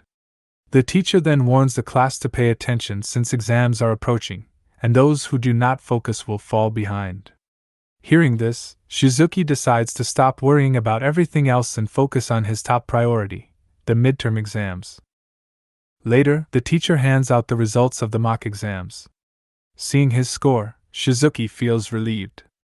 Even though it was just a practice test, he scored a 90, a sign that he is on the right track. However, not everyone shares his satisfaction. Looking at his classmate, he notices her troubled expression. He approaches Kusunoki, who greets him timidly and asks if they can talk later. When they get the chance, Kusunoki shows him her exam with a discouraged look. She only scored 30 points. She explains that complicated math problems make her nervous and confused. If things continue this way, she is at risk of failing the year. That is why she asks if he can help her with math. Shizuki wants to refuse but feels indebted to Kusunoki for helping him deal with the disaster he caused earlier. With this lingering sense of obligation, he agrees to her request. With her usual cheerful smile, Kusunoki suggests that since she was the one asking for help, they should study at her house. Before leaving for her next class, she expresses her excitement about their upcoming study session. Everything happens so quickly that Shizuki does not even have time to reconsider. Later, he finds himself standing at Kusunoki's doorstep. He had tried to refuse after she proposed the idea at school, but every time he brought it up, Kusunoki would put on a sad expression, making him feel guilty and unable to say no. Shizuki reminds himself that since they are friends, he does not need to be so on guard. With this thought in mind, he presses the doorbell. A loud noise comes from inside the house, and a moment later, Kusunoki opens the door with a smile, welcoming him. She apologizes for making him come all the way to her house on his own, explaining that it took her a while to organize everything. As she speaks, Shizuki cannot help but notice her outfit, which looks like she put in extra effort to impress. Unable to hold back, he asks about her clothes. Nervously, she explains that she got excited about the study session and ended up picking an outfit straight off a mannequin, just as he once taught her. She then apologizes, realizing too late that the pants are torn. Shizuki, trying to reassure her, says it is normal and just part of fashion. However, deep down, he cannot ignore how revealing the outfit is. He tries to stay calm and asks if he can come in. Kusunoki apologizes, saying that there is no need for formalities since they have the house to themselves. This surprises Shizuki, making an already awkward situation even more uncomfortable. Nervously, he asks about her parents, and Kusunoki tells him they are at work, so they have the house to themselves. Stepping inside, Shizuki is caught off guard by the sight of balloons and a large welcome sign with his name. Confused, he asks about the decorations. Beaming with pride, Kusunoki happily explains that this is the first time she has invited a friend over, so she wanted to do something special. Shizuki wonders if she really went through all this effort for him, and whether she thinks a study session is worth celebrating. But he cannot deny her excitement. Kusunoki asks if they can play something after studying. Aware of her high expectations, Shizuki agrees as long as they have time after finishing their work. Encouraged, Kusunoki promises to focus on studying. She tells him to get comfortable while she prepares some tea. Watching her move around the kitchen, Shizuki reflects on how she clearly cares about him. Her actions show that she sees him as a friend, something he tells himself is normal. A moment later, they start their study session. Surprisingly, Kusunoki picks up the material quickly, making it easy for Shizuki to teach her the equations. He compliments her, and she happily declares that she will aim for the highest score. Shizuki says that as they had finished early, so as promised, he told Kusunoki they could take some time to play. Kusunoki brightened at the suggestion but then hesitated, her expression turning serious. Apologizing in advance in case she was mistaken, she admitted she was curious about something. Shizuki, intrigued, asked what it was. She asked if he disliked being near Rarisa, adding that she had been thinking about it ever since the day he vomited. Shizuki is caught off guard, unable to answer so easily.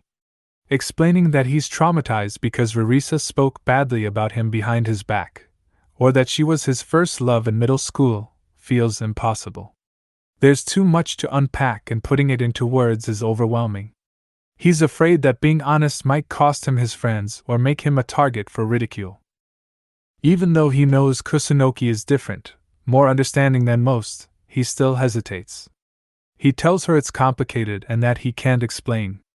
It's not that he thinks she'll laugh at him or push him away, but the thought of opening up still terrifies him.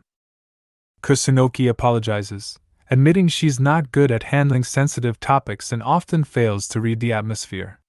She promises not to insist on Shizuki and Rarisa getting along. Shizuki asks if she's really okay with that, and if she doesn't want an explanation. She replies that it's not necessary, just hearing him say that is enough for her. Moved by her sincerity and understanding, Shizuki feels encouraged. He tells her that maybe he won't explain today, but someday, he'll tell her everything. With that, she drops the subject and announces that she's going to get a game for them to play together. As she tries to stand, she trips and falls onto Shizuki. Worried, he asks if she's okay, but when he looks at her, he notices she's gripping his shirt tightly and staring directly into his eyes. She remains on top of him, her face slightly flushed. Then, she calls his name, not for anything dramatic, but simply to tell him that her legs have fallen asleep and she can't stand up. She explains that she's been sitting awkwardly for a while. Shizuki, still concerned, tells her she needs to move a little, but when she tries, she finds she can't. That's when she informs him that she's been holding it in for a while, and following her instructions, he takes her to the bathroom, thinking the day feels somewhat strange. Later, as they stand by the door, Kusunoki thanks him for everything he's done that day and for his help. She also apologizes for causing him so much trouble. Shizuki tells her not to worry about it, though inwardly, he thinks it's been an extremely exhausting day for him. After this thought, he advises Kusunoki not to stress so much and to focus on her studies instead. She eagerly accepts the suggestion. Then, she mentions that they'll play again another time, though for Shizuki, the idea is far from appealing, considering how he kept losing in their previous game. Kusunoki then asks if he really doesn't want her to walk him home. He declines, saying it's getting late and he'd rather go alone. At that moment, Kusunoki tells him he can visit her anytime he wants, and that she'll look forward to his next visit. This request makes Shizuki blush. The next day at school, Shizuki can't stop thinking about it. What's on his mind is that he must never, under any circumstances, visit her house again.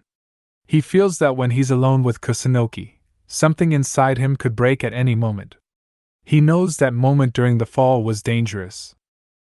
Lost in his thoughts, Shizuki is brought back to reality when the teacher approaches, asking where Kusunoki is.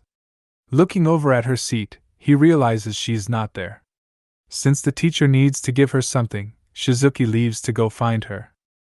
Meanwhile, Kusunoki is outside in the schoolyard, standing with Rarisa. Everyone around watches as the two beauties speak. Rarisa asks Kusunoki what's going on, why she called her, and what she wants to say. Kusunoki explains that it's about Shizuki and that they can treat the topic of their introduction as if nothing ever happened, getting to know each other properly. Intrigued, Rarisa asks what she means by that, and why she has to do it. However, Kusunoki tells her she can't give her a reason. Although it's unfortunate, Rarisa knows it's not right to force people or interfere in personal matters. She asks Kusunoki if they can still be friends, and Kusunoki agrees. After that, Rarisa asks if Kusunoki can accompany her to buy something, and Kusunoki accepts. The two walk together to get a drink. As they walk, Rarisa smiles, Thinking that it doesn't matter and Kusunoki doesn't really have to introduce Shizuki to her, she knows she can just get closer to him herself. Meanwhile, Shizuki searches everywhere for Kusunoki, wondering where she is and what she's doing. While distracted, a ball suddenly hits him. A tanned, short boy apologizes and asks if he's okay. Shizuki gets up and says it's fine before asking if the boy is in elementary school. Though he wonders why an elementary schooler is in this high school, the boy, visibly irritated, snaps that he's obviously a high school student and asks if Shizuki is trying to start a fight. Shizuki apologizes, though he can't help but think that no matter how he looks at him, the boy really does seem more like an elementary schooler. He also notes that the boy's way of speaking doesn't help. Annoyed, the boy pushes Shizuki and calls him unpleasant before walking away. Later, Kusunoki apologizes to Shizuki for making him look for her. He assures her that it's fine and that he should have guessed she would be in the schoolyard. However, deep down, he can't stop thinking about how annoying it is to run into that arrogant and foul-mouthed kid during his search. As they walk back to class, Kusunoki mentions that she speaks with Rarisa and asks her to cancel the introduction. Shizuki is surprised and asks if Rarisa takes it badly, but Kusunoki reassures him that she actually takes it well. This surprises Shizuki even more. He can't understand how someone as persistent as Rarisa can be brushed off so easily. Shizuki can't stop thinking about how strange everything feels. He glances at Kusunoki, who, noticing his gaze, gives him a bright smile. Embarrassed, he quickly looks away, deciding to stop overthinking and focus on staying cautious in case Rarisa tries to approach him again. Either way, his high school life is just beginning.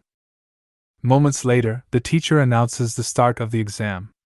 After the tests, Shizuki's expression shows his success. He scored a 95, an almost perfect score. Feeling a bit smug, he wonders if he might have taken it too seriously. Curious, he glances at Kusunoki, wondering if she at least manages to avoid failing. Looking at her test, he's stunned to see a perfect 100. Later, when he asks her about it, she proudly and slightly flustered confirms her flawless score. Shizuki congratulates her, though inwardly, he wonders if she's awakened some hidden power or if she's actually the protagonist of some manga. Still excited, Kusunoki asks Shizuki if she can buy him something to celebrate. She also insists on treating him to a drink, saying it's thanks to his help. Shizuki declines, saying it was her own effort and that he had nothing to do with it. Kusunoki insists, clarifying that she wants to go to a fancy cafe nearby known for its exceptional drinks. Shizuki, who usually avoids sweet drinks, considers refusing, but faced with Kusunoki's persistence, he gives in and agrees to go. Later at the shop, the employee informs them that their order will be ready soon. Anticipating a short wait, Shizuki decides to find a seat. That's when he spots the same young man from before sitting at one of the tables. Both of them are caught off guard. As he approaches, Shizuki considers avoiding the situation, but something catches his attention. The young person in front of him is wearing a skirt. Noticing Shizuki's gaze, the young person becomes uneasy and calls him a perv. Shizuki, confused, asks why he would assume that, arguing that it's normal to be surprised to see a guy wearing a skirt in public. At that moment, the young person jumps from her seat, declares that she's a girl, and grabs Shizuki by the collar, demanding to know if he's looking for a fight. Meanwhile, Kusunoki approaches with drinks and asks Shizuki if he's found a place to sit. Shizuki immediately responds that they should find another spot since this one is dangerous. Kusunoki glances at the small girl and suddenly calls her Mo-chan. Shizuki, shocked, asks if she knows her. Kusunoki denies it and quickly starts pulling Shizuki away, insisting that they need to leave. As they begin to walk off, the girl suddenly calls out to Kusunoki, addressing her as my lady. Excited, the girl grabs Kusunoki, overjoyed to have found her and recognizing her despite her different appearance. She exclaims how wonderful it is to meet her here and, noticing her uniform, is thrilled to realize they attend the same high school. Shizuki remains confused by the situation as the girl enthusiastically asks Kusunoki what grade she is in. Kusunoki, growing more agitated, suddenly flees, insisting that she has the wrong person. Moments later, Shizuki is stunned to realize that the girl is actually Kusunoki's classmate. Kusunoki confirms it, saying she recognized her immediately since she looks exactly the same as before. Shizuki finds this satisfying and asks for her name, to which Kusunoki responds, Otobi Mo. Kusunoki had been classmates and friends with this girl in elementary school, but they lost contact when Mo moved abroad. After learning this, he asks Kusunoki why the girl called her my lady and if she came from an important family. Embarrassed, Kusunoki denies it, explaining that Mo gave her that nickname because she liked a character from her favorite movie, and Kusunoki reminded her of that character. Since it was getting late, they decide to head home. As they walk, Shizuki asks Kusunoki why she ran away from Mo when they were friends. Kusunoki explains that she ran away because she has become a completely different person, which confuses Shizuki. She continues, explaining that when she spent time with Mo in the past, she was more radiant, energetic, and the center of attention in class. This surprises Shizuki, as the Kusunoki he met in high school was nothing like that. Kusunoki continues, revealing that after losing contact with Mo, she became a lonely person with communication issues. She is certain that if Mo saw her in her current state, she would be disappointed. For now, until she can fix her issues, she has decided not to talk to Mo. Unfortunately, Mo keeps searching for her, but Kusunoki remains determined and always manages to escape. This leads to an obvious outcome for Shizuki. Mo eventually turns to him, asking how she can get close to Kusunoki and reconcile. Shizuki, of course, cannot do anything to help, as that is not up to him, which leaves Mo disappointed. Shizuki asks what they were like when they were friends. After thinking for a moment, Mo describes it as a princess and her entourage, to the point that people around them would tease her. She clarifies that she actually admired her. The princess was beautiful, intelligent, elegant, kind, and radiant. Mo firmly tells Shizuki that Kusunoki was always the most popular in their class. This information makes Shizuki reflect on the fact that, despite what Mo is saying, the Kusunoki he knew in middle school was completely different from the image Mo describes. He wonders what could have led Kusunoki to become who she is today. Mo continues speaking that maybe she was the only one who thought they were friends. Shizuki tells her that things might not be as they seem and that a lot has changed since elementary school. Instead of cheering up, Mo becomes even more discouraged, admitting that he might be right, since Kusunoki has matured unlike her, who is still the same girl as before. After saying this, she sighs before apologizing for wasting Shizuki's time. She says she will forget about it and give up since she and Kusunoki are in completely different stages of life now. With that, she leaves, leaving Shizuki feeling slightly guilty. Back in middle school, Kusunoki approached Mo for the first time during recess, asking if she wanted to join her and the boys in a game of soccer outside. The boys got excited at the idea, but Mo found it unrealistic and was uncomfortable dealing with girls she saw as princess types like Kusunoki. With that in mind, she asked Kusunoki if she was good at sports.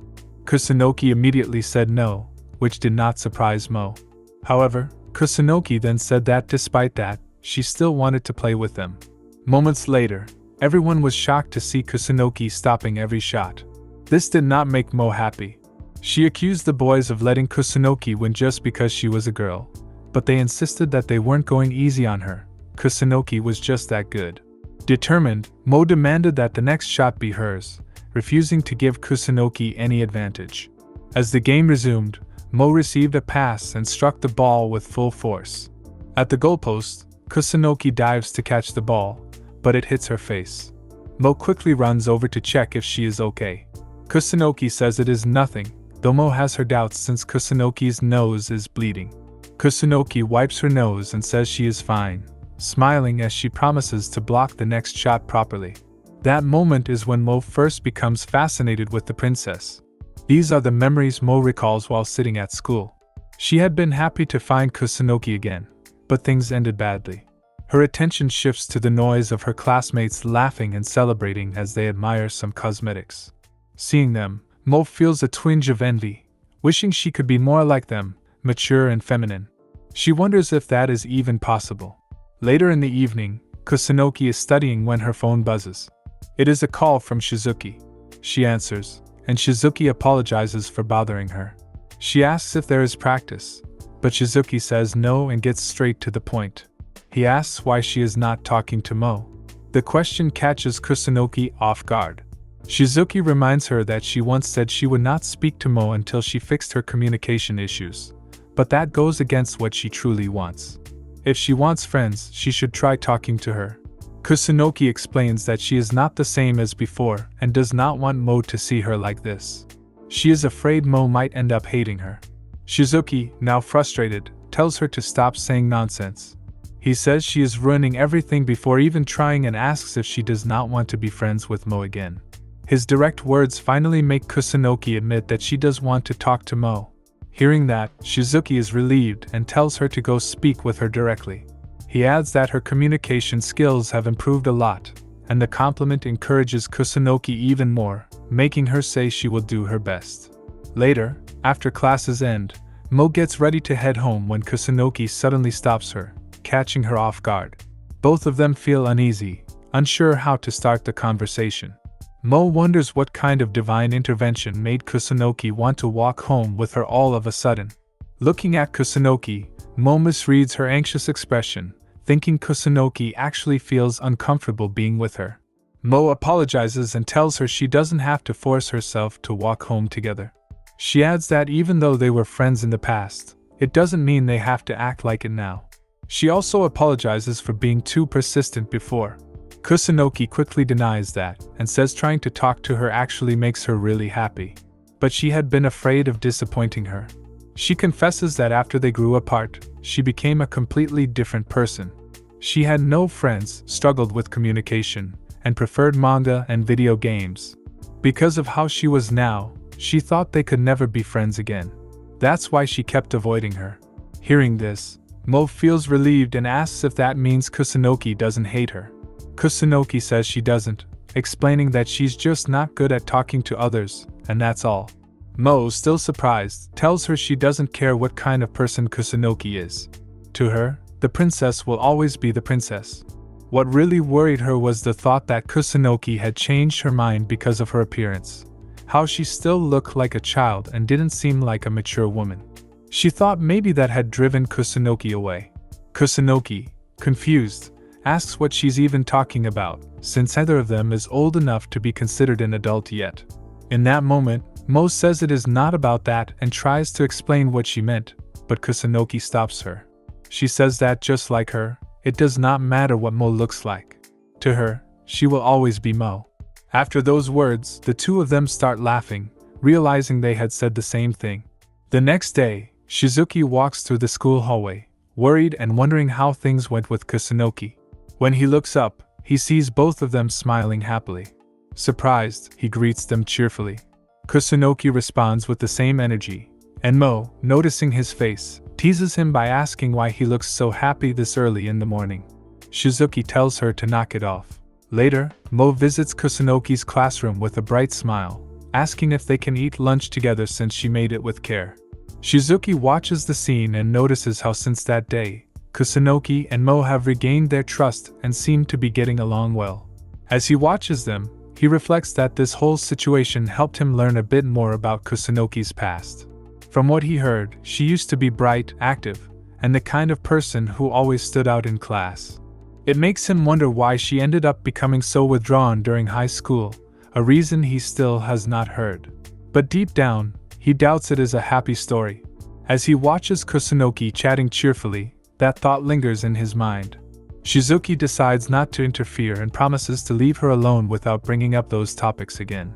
Later in the gym, Suji mentions to Shizuki that Kusunoki has been spending a lot of time with a girl from another class.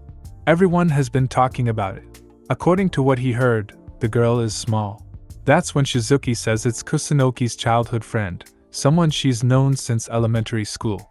Suji is surprised and points out that Shizuki seems to know everything about Kusunoki. Harino then adds that it's only natural for two beauties to get along. Shizuki asks what he's talking about. Harino says it should be obvious. Mo is also super cute. He turns to Suji for confirmation, but Suji hesitates, saying he can't be sure since Mo still has a boyish appearance. This irritates Harino, who argues that neither of them gets it.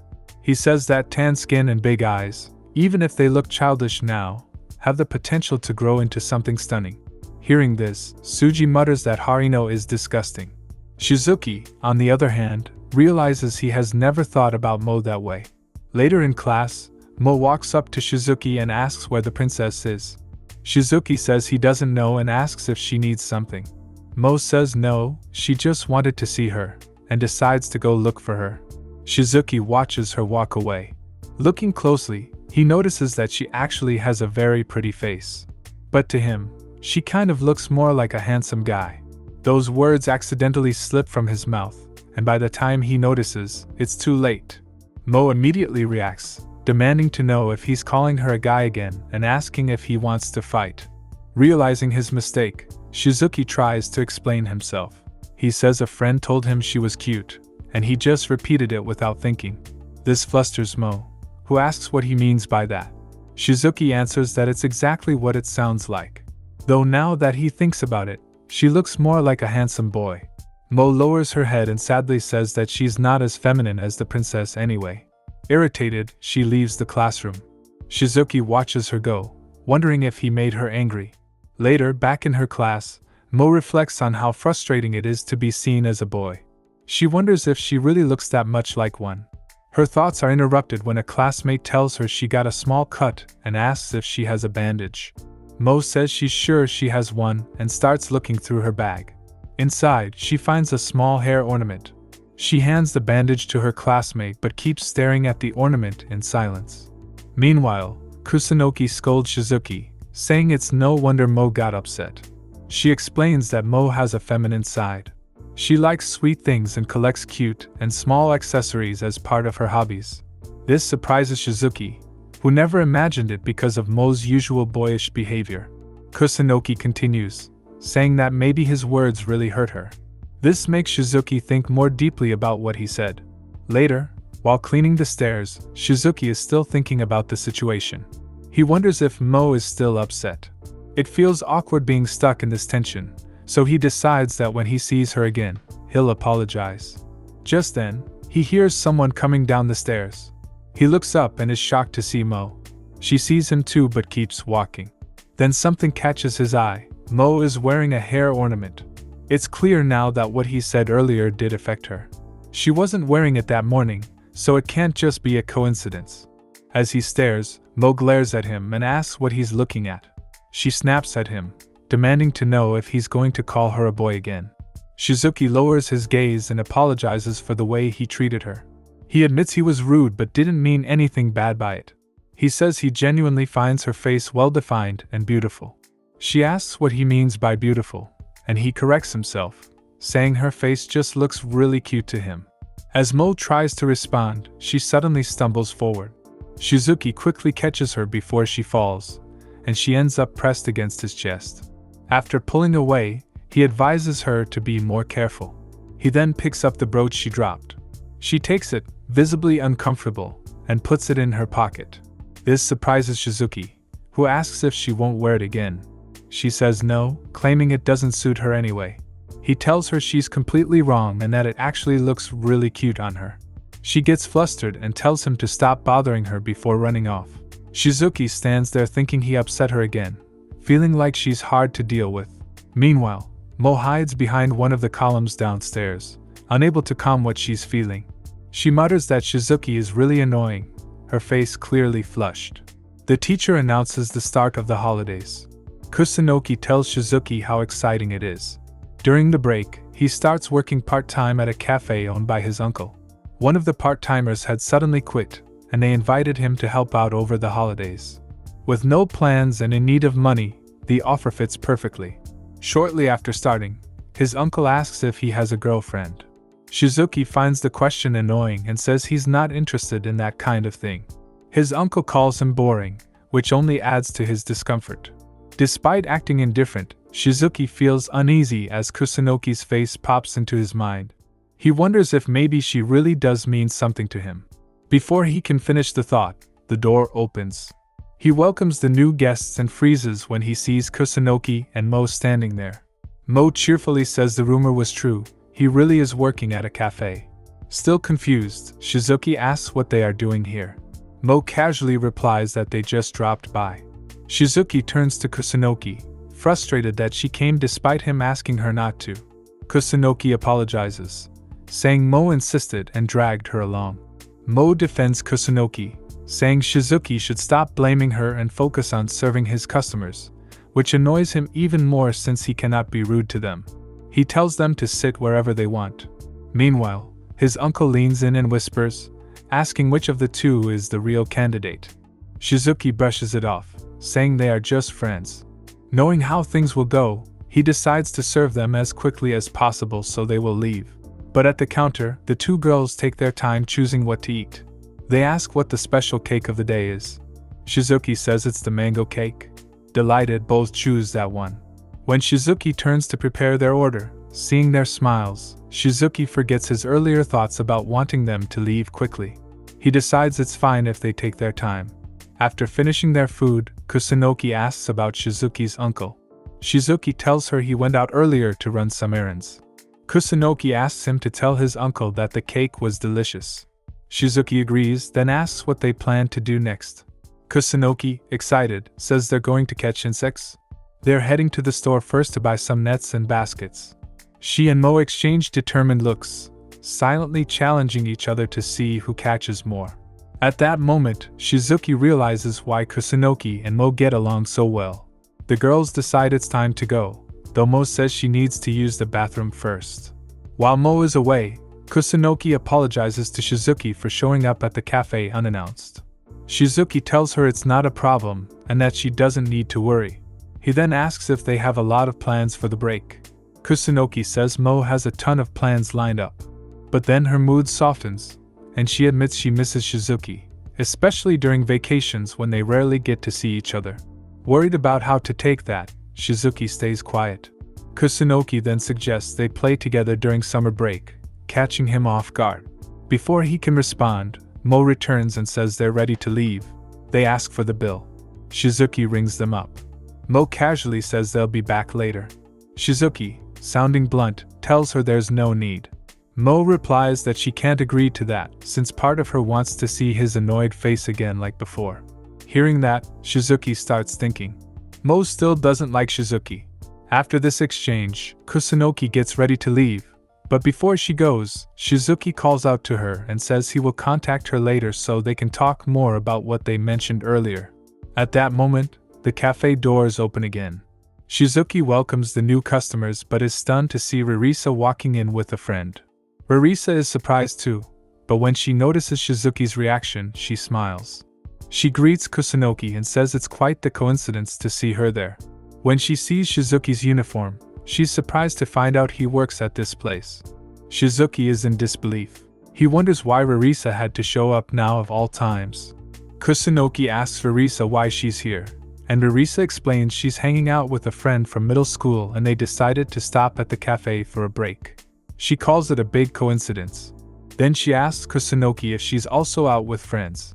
Kusunoki nods. Rarisa then glances briefly at Mo, making her a little uncomfortable. Mo starts pulling Kusunoki away.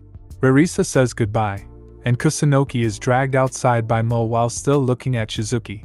Later, Mo asks about the girl they saw earlier, and Kusunoki explains she's just a friend.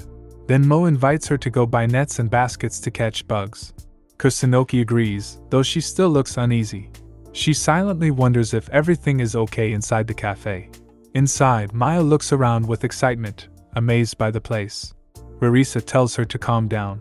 Meanwhile, Shizuki is frozen. He keeps asking himself why any of this is happening. Rarisa isn't the only one here. Yamauka Maya, another classmate from his old school, has also shown up. As Shizuki turns his back to the girls, Rarisa watches him closely, surprised that he is really here. She feels like she owes his friends for the information. Before their vacation started, while Rarisa walks across the schoolyard, she hears Harino complaining that Shizuki has been spending all his time with his two new friends and lately everything seems to revolve around him. Harino guesses they must be enjoying summer break together, but Tsuji corrects him, saying Shizuki has been working at his uncle's shop. Rarisa sees this as a rare chance. Shizuki has been avoiding her lately, and she has no way to reach him otherwise. Meanwhile, Shizuki's uncle is surprised to learn that both girls are also his classmates. Jokingly, he asks if Shizuki is only surrounded by pretty girls and wonders if one of them is his girlfriend. Shizuki answers that even as a joke, he doesn't find it funny. Just then, new customers walk in, and Shizuki goes to greet them and guide them to the counter. That's when he overhears Maya asking Rarisa if that's the guy she likes. Rarisa confirms. This makes Shizuki uncomfortable, and while serving one of the customers, he ends up raising his voice nervously. Still in conversation, Rarisa tells Maya his name is Shizuki and that he's in the class next to hers. Hearing his name spoken like that instantly grabs his attention. Maya pauses for a moment, then asks Rarisa if they used to have a classmate at their old school with the same name, someone known as Shizuki the Loner. She says they were in the same class. Shizuki feels a wave of fear. He's terrified she might be connecting the dots. But Rarisa stares at Maya and asks who that is, completely unaware. This shocks Shizuki. She doesn't even remember. Maya is surprised too and asks if she really doesn't remember. Rarisa answers that she tends to forget people quickly. While this is happening, Shizuki stands in front of the counter dazed. A customer tells him they'll call him over if they want to order. Realizing how lost he is, he apologizes and steps away. As he walks, he thinks about how Rarisa didn't recognize him at all. He tells himself this is a good thing, that it's convenient, that he's glad. But the tears start falling anyway. The truth is too clear. He quietly apologizes to his uncle and heads outside to get some air. With his head down, he passes by Maya, who watches him go. She turns to Rarisa and asks what's wrong with that guy. Rarisa glances toward Shizuki and sees the way he walks with his head low. And in that moment, something clicks. A face from her old school flashes through her mind. She's stunned. She finally remembers who Shizuki really is. Meanwhile, Kusunoki and Mo are at the park catching insects. Mo excitedly shows off the mantis she caught, but Kusunoki seems distracted. Mo notices and walks over, asking if something's wrong. Kusunoki seems distracted for a while. She admits something is bothering her but doesn't explain further. Deep down, she hopes Shizuki and Rarisa can get along. Meanwhile, back at the cafe, Shizuki is surprised when his uncle tells him that both girls left right after he did. Concerned, his uncle asks why he left so suddenly. The question reminds Shizuki of the unease he felt earlier, especially after hearing Rarisa didn't even remember him. He brushes it off, saying nothing happened and apologizes for leaving so abruptly. He realizes that even though Rarisa didn't recognize him, nothing about his current situation has really changed. Later, while wiping down tables, his uncle walks over and tells him he can head home. Shizuki tries to refuse, but his uncle insists on handling the closing shift and even suggests he eat something sweet to cheer up. In the storage room, Shizuki feels completely lost, not just because of how he acted, but because he ended up worrying his uncle too. Later on, walking down the street, he considers stopping by a shop to buy a manga and lift his mood. But just as he looks up, he unexpectedly runs into Rarisa. She greets him casually. Shizuki is surprised to see her and asks what she's doing there. She says she's been waiting for him, which shocks him even more. She tells him there's something she wants to talk about.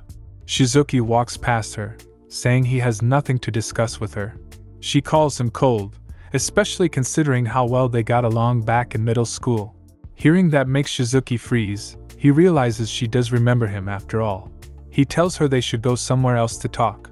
Later, as they walk toward the park, Rarisa tries to make small talk, but Shizuki stays silent and just follows behind her. At one point, she asks what is wrong and why he looks so sad. In a low voice, he asks if she remembers him. Smiling, she asks what he means. Agitated, Shizuki tells her to stop pretending and to speak clearly if she has something to say. That's when Rarisa recites their old school's name and his class, asking if he is not that same Shizuki. He freezes when he hears it. She says she guessed correctly, claiming it was obvious from the way he looked at her. Still, she admits she wasn't completely sure at first. Rarisa confesses that she didn't realize it at first, but she remembered the moment he walked out of the cafeteria. She walks closer and tells him he's changed a lot, which is why she didn't recognize him at all. With a smile, she congratulates him on his high school debut. Shizuki steps back, shaken, and tells her not to mock him. As he moves too suddenly, he slips and falls. Rarisa casually walks over and touches his cheek, asking if he is okay. But Shizuki forcefully pushes her hand away and covers his face with his own. She calmly asks if he feels sick because of her. His face turns pale. She seems to have hit the mark. Then she smiles and says he is easy to read, guessing that he hates her so much that just seeing her makes him feel sick. Shizuki explodes, shouting that she is lying, because she didn't even remember him. Rarisa quietly agrees but says that now she does. She tells him that back then, every time she talked to him, he would blush, which made her think he liked her. Shizuki cannot deny it because it is true. He was a lonely boy, and she had approached him. He liked her a lot. Even when everyone in class looked down on him, she still greeted him like normal, without any disdain. For him, she felt like a light at the end of the tunnel. She was the most popular in class, but she still treated him kindly. She felt different from the others. Or at least, that's what he used to believe. That's when Rarisa tells him that he was just idealizing her. She then sits down and asks if that's the secret he had been hiding. Shizuki asks what she plans to do now that she knows. He asks if she's going to threaten him or expose him. Rarisa looks surprised and asks what he's even talking about. She stands up from the bench and tells him there's nothing to gain from doing something like that. She assures him she's not going to threaten him, and she'll even stop chasing after him so he can be at peace. In a disappointed tone, she adds that she thought he was hiding some huge secret, but apparently, it wasn't anything impressive. She apologizes, then starts walking away. At that moment, Shizuki raises his voice and asks her to stop interacting with Kusunoki. Rarisa stops briefly, then turns back with a smile and says that it would be impossible. Later, out on the street, he realizes that all the effort he put into hiding his secret had been pointless because, in the end, she didn't even care. Thinking about everything, he can't help but feel like an idiot. While walking with his head down, he runs into Kusunoki, who looks surprised to see him. She tells him it's just a coincidence that they ran into each other, and tries to explain that she had been playing a lot with Mo, and was just walking around the area. Shizuki, noticing her reaction, tells her there's no need to lie. He can easily tell she had been waiting for him. He starts walking, and she follows, explaining that when she saw Rarisa arrive at the cafeteria and noticed the anxious look on his face, she got worried. Shizuki admits that he feels scared and pathetic. Kusunoki shifts the conversation and asks if he's thirsty. He doesn't understand the sudden change in topic, but she insists, saying the job must have worn him out. She then takes his hand and leads him toward a vending machine. After buying some drinks, Kusunoki smiles and says nothing beats a cold drink in summer. Shizuki realizes what she's trying to do and apologizes for making her worry. She asks if something is bothering him, and he seriously asks how she deals with unpleasant memories. Kusunoki looks at him and says she dives into manga, anime, and games to distract herself. Shizuki laughs and says that sounds just like her. Kusunoki continues, saying even then, she still can't completely forget the bad memories. Even while doing things she enjoys, those memories come back and replay in her mind. She says she has also had rough times in the past, so she knows it's impossible to completely forget. But lately, she remembers them less often. Shizuki looks at her curiously, and Kusunoki gives him a smile, saying it's thanks to him. Since they became friends, she started having a lot more happy moments. By making more happy memories, the painful ones are slowly disappearing. After saying this, she hesitates for a moment, then smiles again and asks if he wants to make lots of fun memories too. From now on, she wants to be by his side. Blushing, she admits that what she said sounded a little cheesy. With tears still clinging to his cheeks, Shizuki tells her they will do that and play together. Kusunoki agrees. Later, as they say goodbye, Kusunoki turns, raises her hand, and with a bright smile says they'll have lots of fun during the holidays. Shizuki waves back, a bit embarrassed by the crowd, but as he watches her walk away, he notices a warm feeling in his chest. Despite the despair he felt after running into Rarisa, being with Kusunoki feels completely different. Shizuki can no longer deny it.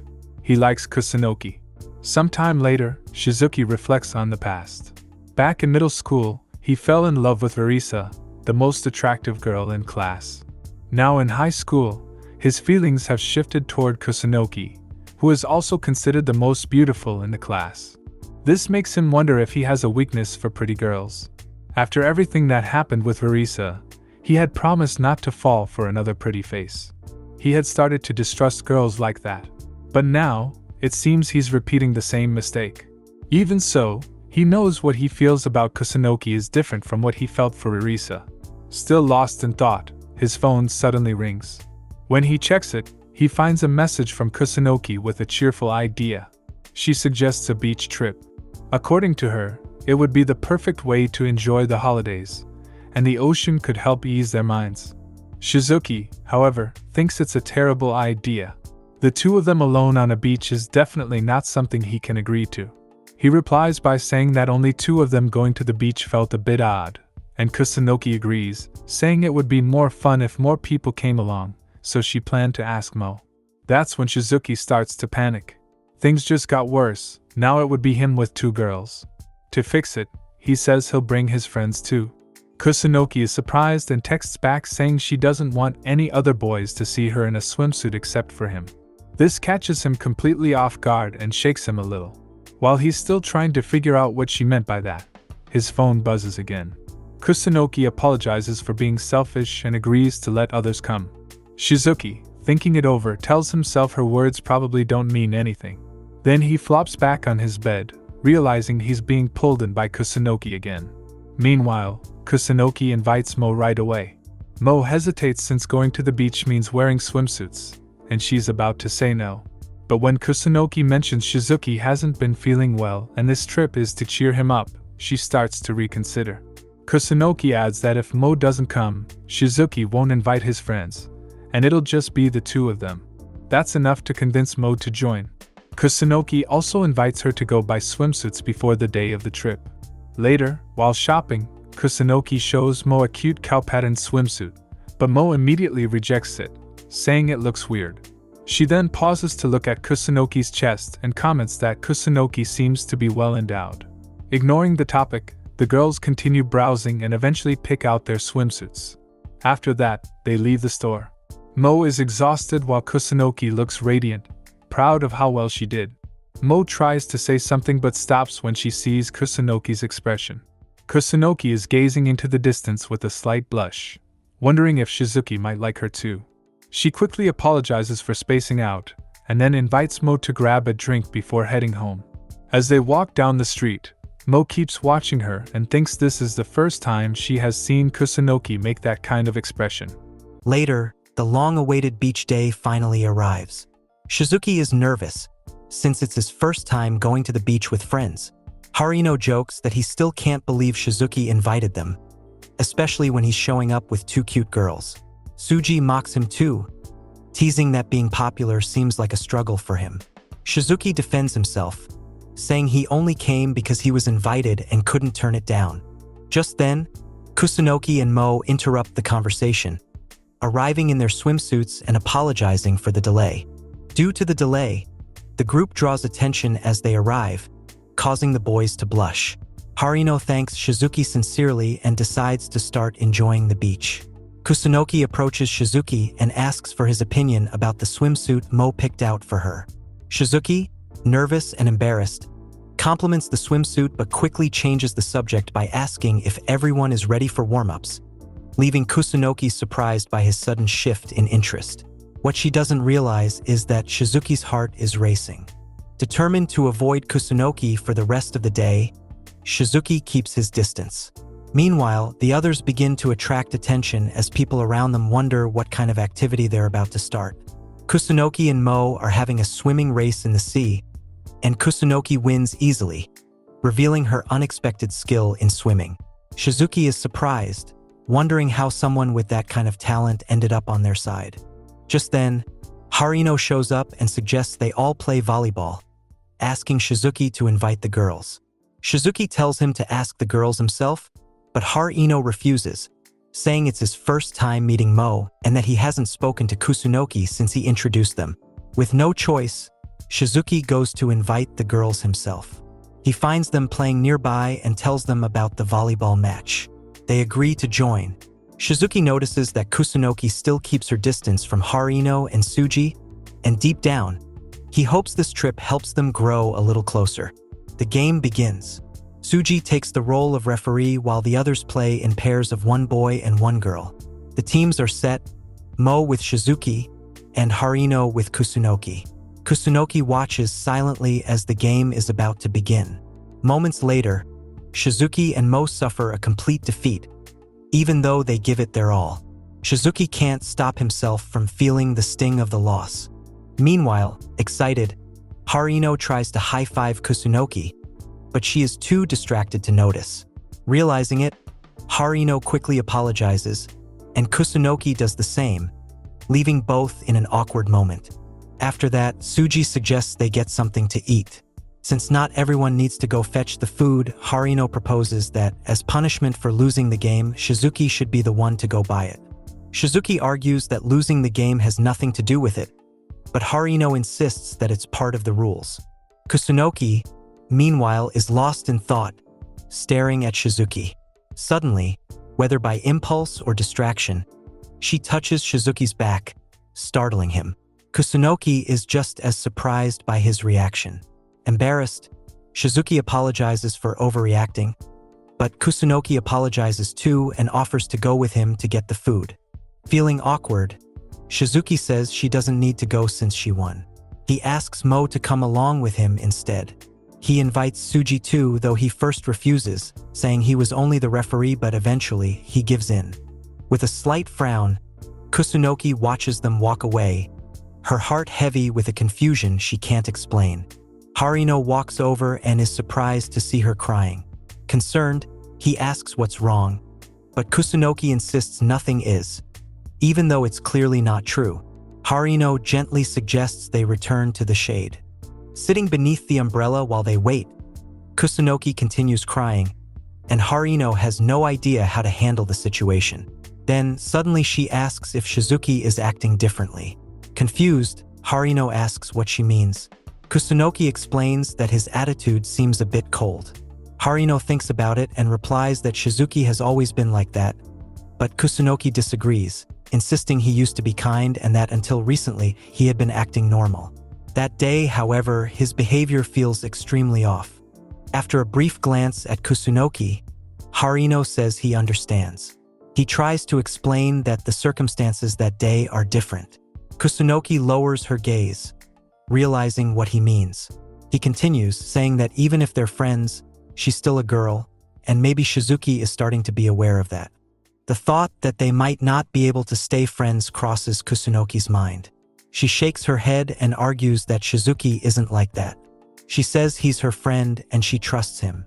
That's when Harino realizes how much she trusts Shizuki. With that in mind, he suggests that since they're friends, she shouldn't hold back. She can just ask him directly what's wrong. It's a simple question and won't ruin their friendship. Kusunoki agrees, saying it's a good idea. She thanks Harino for the advice and tells him he's surprisingly nice. Then she apologizes, realizing she said surprisingly. Meanwhile, Shizuki, Mo, and Suji finished shopping. Suji says he wants to buy something else and tells them to go ahead. Shizuki and Mo continue walking. As they walk, Mo keeps glancing at him, surprised when Shizuki suddenly asks about her hairpin and why she stopped wearing it. Mo blushes slightly and, pretending to be annoyed, tells him to stop looking at her. Shizuki explains that's not what he meant. He just noticed it was the same hairpin she used to wear on her uniform. Mo is surprised he remembered. She puts the brooch on and lets him know she's wearing it again. Shizuki nods absent-mindedly and keeps walking. His lack of attention annoys Mo, who complains that he has no idea how to treat women. Shizuki, however, doesn't understand why she's upset. Later, the group decides to head back home. Harino and Suji say they're exhausted. On the other hand, Mo claims she can keep swimming and calls the others weak. Shizuki thinks the change of scenery turned out to be refreshing, and he should properly thank Kusunoki for it. Meanwhile, Kusunoki is preparing herself mentally. Then, stammering, she announces she forgot something and asks Shizuki to come with her to retrieve it. As expected, he asks why it has to be him since it's the girls' locker room. At that moment, Harino steps in, realizing Kusunoki wants to talk to Shizuki alone.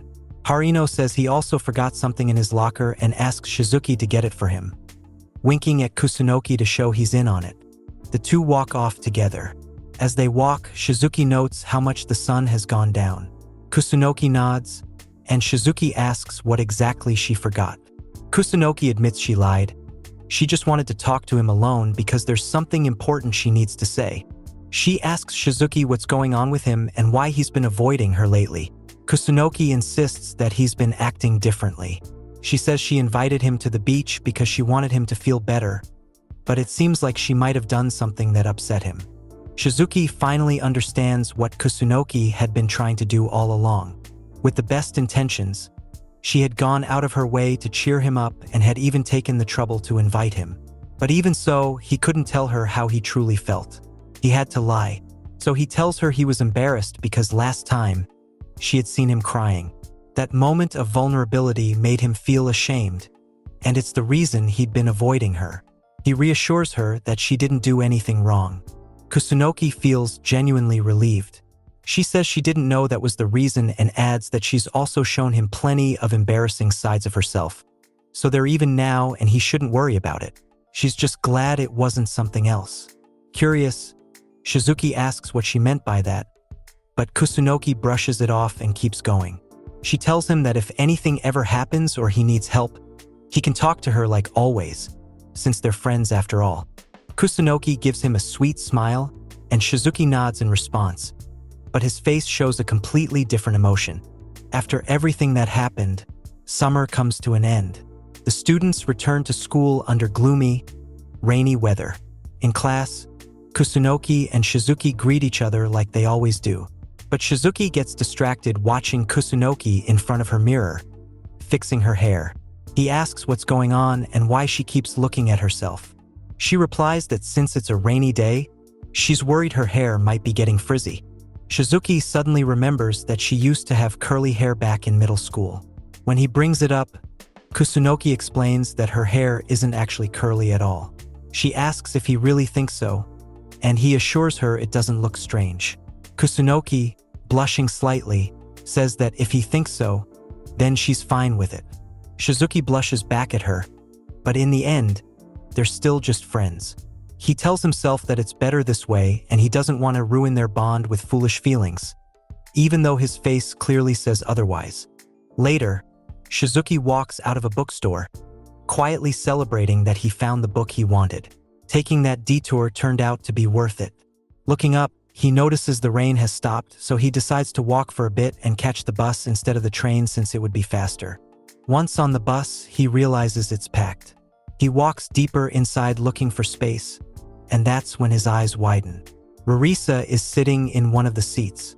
She notices him, and Shizuki quickly turns his gaze, feeling that same familiar discomfort. He wonders why she's there and whether he should leave, but doing that would only make it seem like she still matters to him, which she doesn't. So instead, he chooses to stay and sits next to her, the only seat left. Rarisa looks surprised for a moment, then smiles and says she figured he'd try to run away. Although uncomfortable, Shizuki tries to stay composed and tells her he's not scared or anything like that. Rarisa asks if he's fallen for her again, which he immediately denies, saying he actually hates her. Rarisa leans in with a teasing tone and says it's a shame, because she doesn't hate him. Shizuki is caught off guard, but she quickly adds that doesn't mean she likes him either. Shizuki, now irritated, tells her to stop making fun of him and says she has a bad attitude. Instead of arguing, she nods in agreement and, while looking away, admits it's true, adding that no one knows it better than she does. Her response makes Shizuki curious, wondering if she might actually be upset about something else. Later, Shizuki complains that they ended up getting off at the same bus stop. She laughs and keeps teasing him, asking if they'll be going home together. He tells her to stop bothering him, still wondering why she's following him and whether she might be some kind of stalker. Suddenly, Someone approaches from behind and calls out to Rarisa, saying it's a coincidence to find her there and asking if she's on her way home. Rarisa turns around, surprised at first, but her expression quickly fades into something blank. She walks up to the man, calls him Koji, and asks what he's doing there. The man says he just finished a meeting with a client. Watching from a distance, Shizuki quietly wonders who the man really is, since he clearly doesn't look like her father. The man then invites Rarisa for tea. Rarisa says she has something to take care of and leaves with the man, leaving Shizuki confused. His surprise grows when he sees the man place a hand on Rarisa's shoulder. He wonders about their relationship. They seem too close for it to be just casual. Maybe a relative or someone even closer. After thinking it over, he catches himself. He should not be worrying about this. They are not even friends. Later, rain begins to fall. Somewhere else, Rarisa says goodbye to Koji and enters her apartment. She throws herself onto the couch and mutters that adults are idiots. The next day at school, Kusunoki is surprised when Shizuki asks if she has spoken to Rarisa. He asks because he is still curious about Rarisa's relationship with that man. Kusunoki shakes her head and says the last time she saw Rarisa was back at the cafe. Shizuki is caught off guard by this. He had told Rarisa not to get close to Kusunoki, and she had smiled and responded without agreeing. Yet it turns out they have not been in contact. Kusunoki hesitates a little before adding that during vacation, Rarisa contacted her and invited her out. But Kusunoki declined, thinking Shizuki wouldn't like it. Shizuki agrees silently. It is true. He did not want Rarisa getting close to Kusunoki, but even so, he knows he cannot stop it. He then asks Kusunoki if she actually wants to get along with Rarisa. Kusunoki says yes, but adds that she does not want to do anything he dislikes. Shizuki tells her she should not hold back because of him and that there is no need to worry. He is fine with it. Kusunoki nods, but she also asks if something ever bothers him, he should let her know. Then she asks him for something else. Kusunoki asks Shizuki not to start ignoring or avoiding her without saying anything. Shizuki agrees, assuring her that he will always be honest with her. Right after, a classmate calls out to Kusunoki to talk to her about something. As Shizuki watches her leave, he cannot shake the feeling that everything is already over for him. Later, in Rarisa's classroom, a classmate informs her that someone from another class is looking for her. Rarisa is surprised to see Kusunoki at the door. She walks over and comments that it's unusual for Kusunoki to come looking for her. Then she glances toward her classmates and sees them whispering, so she takes Kusunoki to a more private place to talk. Away from everyone else, Rarisa asks why she came to see her. Kusunoki apologizes for not being able to attend any of Rarisa's invitations during the break. Rarisa says she doesn't have to worry about it since their schedules didn't match, though she admits she felt a little lonely. Hearing this, Kusunoki becomes nervous and insists she never meant any harm. She apologizes again, this time bowing deeply. Rarisa tells her to calm down, saying she understands. With tears in her eyes, Kusunoki asks if she's forgiven, and Rarisa says yes. Kusunoki smiles brightly and thanks her. As Rarisa watches her, she thinks Kusunoki really is too honest for her liking, something that irritates her deeply. Kusunoki continues speaking and says that she would like to hang out with him one of these days. It doesn't have to be during vacation, after school or whenever she has free time would be fine. Rarisa then asks what she thinks about meeting that same day after class. Later, Rarisa thinks back to the first time she saw Kusunoki. The first thing that came to her mind was how much she resembled the idol she admired, the leader of the group. She was honest and radiant. Yuno was everything little Rarisa dreamed of becoming. While watching the idol show with excitement, her mom interrupted to say it was time to turn off the TV. Rarisa asked to finish watching the interview, and her mom gave in, saying there was no helping it. Then, putting that aside, her mom asked if things were going well at her new school. Rarisa answered yes, saying she was getting along with everyone. At school, a girl approached Rarisa during lunch and asked if she was done eating. Rarisa said no, admitting she was a slow eater. She urged her to hurry. Some of the boys offered to help her finish, but Rarisa politely declined, saying it was her portion, and she would eat it herself. The boys were charmed by her answer, but the girl seemed annoyed by their reactions. She suddenly said she would leave, adding that if she waited for Rarisa, break time would end. Rarisa told them not to worry and that they could go ahead, so they apologized and rushed after the girl. Rarisa always tried to be thoughtful and kind to everyone because she wanted to become like Yuno.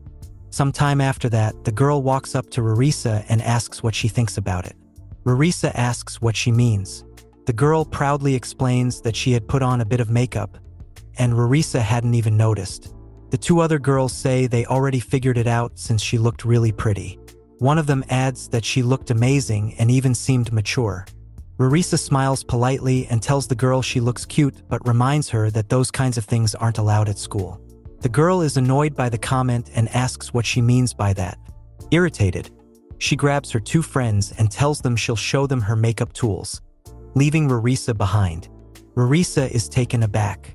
Without saying much, her expression shifts into something colder as she quietly thinks that even with makeup, the girl is still ugly with that kind of attitude. Little by little, Rarisa realizes she's straying further from her own ideals. Later, the girl asks Rarisa if she told the teacher. The girl accuses her of reporting the makeup and says she got punished and had all her stuff taken away. Rarisa defends herself, saying she didn't say anything. The girl insists she's lying. The only ones who knew about the makeup were the four of them, and Rarisa was the only one who openly disapproved of it, which meant she had to be the one who told. Rarisa firmly says it wasn't her. She turns to the other two girls, asking for their opinion, but both remain silent and ignore her completely. Rarisa is stunned. The girl declares they will no longer be friends with Rarisa and tells the other two to do the same. Though clearly uncomfortable, they agree. In that instant, Rarisa realizes everything has ended. She had truly wanted to get along with everyone, had held back this whole time, always smiling and acting kindly. But now it all feels like a waste. The girl says they're leaving and tells Rarisa she brought this on herself. At that moment, Rarisa finally snaps. Letting her dark side slip out, she tells the girl that wearing makeup was a mistake. More precisely, she asks if she had ever looked in a mirror because the makeup didn't suit her at all. Stunned, the girl asks what she means. Rarisa replies with a glowing smile, saying she's just being honest. The girl bursts into tears and runs away. Yuki steps forward and tells Rarisa she went too far. Rarisa shoots her a sharp look and asks if she really doesn't feel the same way. Yuki stammers, unable to answer. Rarisa takes her hand and with that same piercing gaze, urges her to tell the truth. Before Yuki can respond, Mai interrupts, admitting that she also thinks the same. She always found it weird. Encouraged, Yuki adds that even Yamada once said it looked strange. Rarisa is surprised for a moment, then breaks into a smile and places her hands over theirs and says it's good that they all agree. Now they can get along, and she encourages the three of them to be friends. From that day on, Rarisa realizes that if she hides her weaknesses and uses them to her advantage, life becomes surprisingly easier. But one day, a piece of news shakes her world. The contract of Yuno, the leader of the popular idol group, gets cancelled due to underage drinking. The sudden news shocks and disappoints fans, but Rarisa feels something else: relief. Yuna is beautiful, kind, and honest. She seems like the perfect girl, but Rarisa has never believed someone like that could actually exist. That thought had taken root in her since that day. But everything changes when she spends time with Kusunoki. Despite everything Rarisa had done, Kusunoki apologizes even though she is not at fault and asks if they can stay friends. Rarisa finds this hard to believe. A person like that shouldn't exist. Even Kusunoki must have some hidden flaws. She becomes desperate to find it. She wants to see the dark side she believes Kusunoki is hiding. While walking next to her, that thought continues to bother her. Kusunoki mentions how hot and humid it feels even though it is already getting dark. Rarisa nods, studying her closely. Kusunoki keeps smiling, and Rarisa starts wondering what she can do to wipe that expression off her face. Setting that aside, Rarisa asks Kusunoki where they should go, and if there is anything she wants to eat or drink. A bit embarrassed, Kusunoki says there is a drink she would like to try. They go to the shop, and after tasting it, Kusunoki cannot hide her satisfaction. She thanks Rarisa for coming with her. Curious, Rarisa asks if she liked the drink. Kusunoki nods enthusiastically and says it's a limited edition drink, and Rarisa asks if Kusunoki visits that cafe often. But Kusunoki shakes her head, explaining this is only her second visit. She admits she feels embarrassed going alone and says the first time she came was with Shizuki. Hearing that, Rarisa lets out a small laugh and says it seems like the two of them get along well. Kusunoki agrees, though a bit nervously. Rarisa watches her closely, then adds that she also used to get along well with him a long time ago, surprising Kusunoki. Rarisa asks if she wants to hear about the kind of relationship she had with Shizuki. Kusunoki, however, is left speechless. She wants to hear it, but at the same time, she doesn't. Her uneasy expression is enough for Rarisa to keep going, revealing that she and Shizuki went to the same middle school. Kusunoki tries to hide her reaction, but her face gives her away. Rarisa notices and asks if she already knew. Kusunoki admits she did. Then Rarisa adds that Shizuki used to like her back then. Kusunoki doesn't know how to respond to that. Rarisa apologizes, suggesting maybe Kusunoki didn't want to know. Kusunoki shakes her head and says it's fine, but then Rarisa steps closer and asks if she likes Shizuki. A bit flustered, Kusunoki raises her voice and firmly denies it, catching Rarisa off guard. After a brief pause, Rarisa smiles. Kusunoki apologizes for raising her voice and clarifies that she likes Shizuki, but not in a romantic way. She would never see him like that. Rarisa listens closely to that last part. Trying to change the topic, Kusunoki asks Rarisa what they should do now. Rarisa starts walking and tells her they can think about it while they walk, since they still have plenty of time. After everything that happened, summer finally said its last goodbye, making way for falling leaves and cool breezes. Autumn had arrived, and with it came the highly anticipated cultural festival. This year's highlight would be a performance of Beauty and the Beast, and excitement filled the air, except for Shizuki, who preferred to stay out of the festive chaos. He wasn't the only one feeling that way. Glancing to his side, he noticed Kusunoki trembling, her expression clearly showing how scared she was of the event. Then, in an unexpected twist, it was announced that the play wouldn't be limited to theater club members. Any student could be chosen for the lead roles. That meant everyone had to stay after school to decide the casting. Later, the students gathered in front of the organizers to figure out who would play which role. When one of the organizers asked who wanted to act, no one stepped forward. The silence dragged on, building a heavy sense of frustration in the air. Breaking the stillness, a student named Irie spoke up, saying it was boring to decide things this way. She volunteered to assign the roles herself. When asked why she should be the one to decide, Irie explained that she was in charge of the script, so it made the most sense. She declared that the role of Belle should go to Kusunoki. Kusunoki froze, shocked by the decision, but the rest of the class agreed, praising Irie for her good judgment.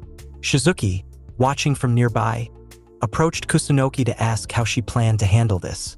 To his surprise, she said she had already decided to accept the role. He asked if she would really be okay. She admitted she was terrified and didn't actually want to perform at all.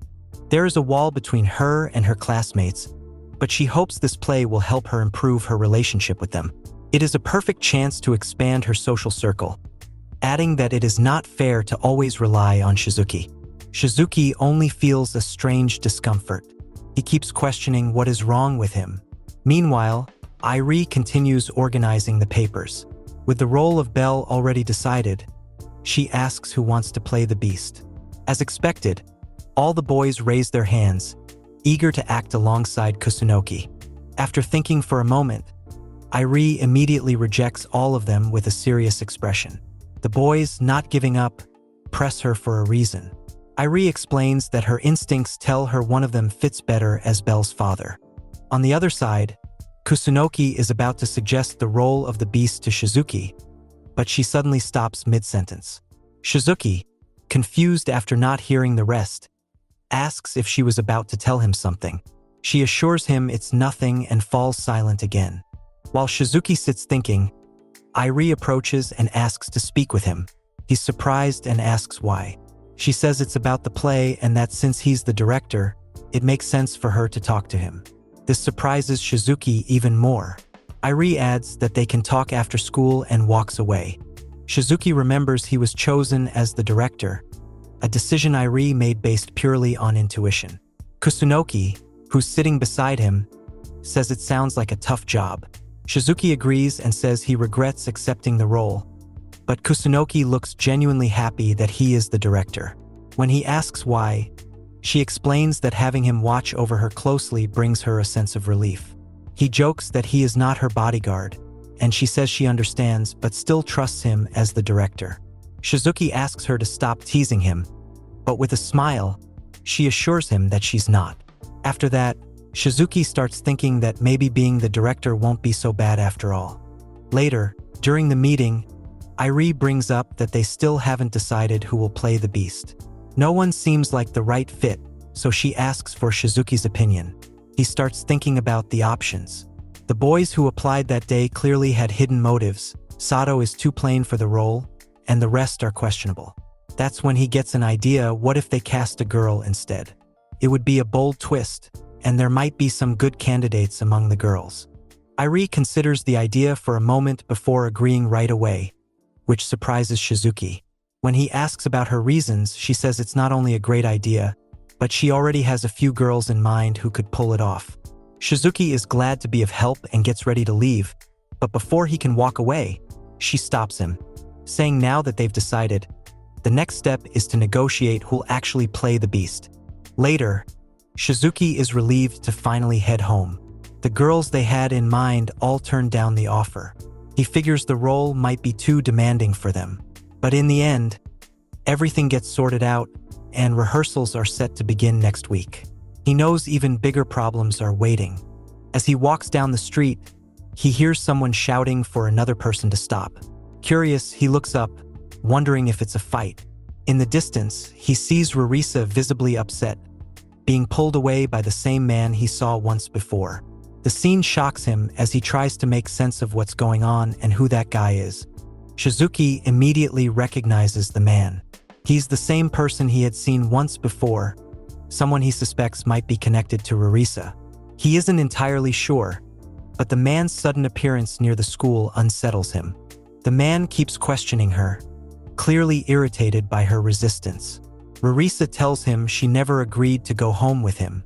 The man, confused, reminds her she once mentioned wanting to, but she quickly shuts him down, saying it was just a joke. Seizing the moment, she firmly tells him not to show up at her school without permission. The man nods in agreement, admitting they're drawing too much attention. He then shifts to a softer tone, urging her to get in the car so they can talk more calmly. Rarisa tries to resist, but it's no use. At that moment, Shizuki impulsively calls out to her. Rarisa freezes, shocked that he's witnessing everything. Shizuki has no idea what to say. He acted without thinking, and now he stands there, unsure of what to do next. Rarisa studies him closely, as if trying to figure something out. Suddenly, her face lights up with a bright smile. She says out loud that she has been waiting for him for a long time, leaving Shizuki completely confused. Taking advantage of the moment, Rarisa slips free from the man's grip and insists that she needs to go home because she had already planned to leave with Shizuki. Koji glances at Shizuki, says he understands, and adds that he will get in touch with her another time. With that, he gives one last look and drives away. Still trying to make sense of what just happened, Shizuki stands frozen. Rarisa approaches and thanks him for saving her, in a way. Her sudden closeness makes him uneasy. Annoyed, she tells him it's frustrating how he still hasn't gotten over that reaction whenever she gets close. After a short pause, Rarisa continues walking and thanks him again for helping her out of such an uncomfortable situation. Curious, Shizuki starts following her and asks who that man was. He says he's seen him before. Rarisa quickly lowers her gaze before answering that the man is her boyfriend. Shizuki is stunned, but Rarisa smiles and explains that he is actually her mother's boyfriend. She adds that her mother has been seeing him for a while. Hearing this, Shizuki finally starts piecing things together and realizes why Rarisa uses a different last name at their current school. But what truly disturbs him is the unusually close relationship between Rarisa and that man. His suspicions are confirmed when she calmly admits that the man is attracted to her. Since her mother introduced them, he had shown interest in her. Rarisa, smiling, says she finds him repulsive, but admits she was just playing with him. She would tell him things that made him happy, like promises of dates and other small talk, feeding his hopes. She found it amusing that he was interested in her.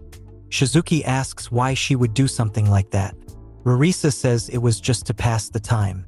She thought it was hilarious that a man his age would seriously fall for a high school girl. For her, it was just an entertaining game. Shizuki looks at her seriously and asks if that was truly the reason.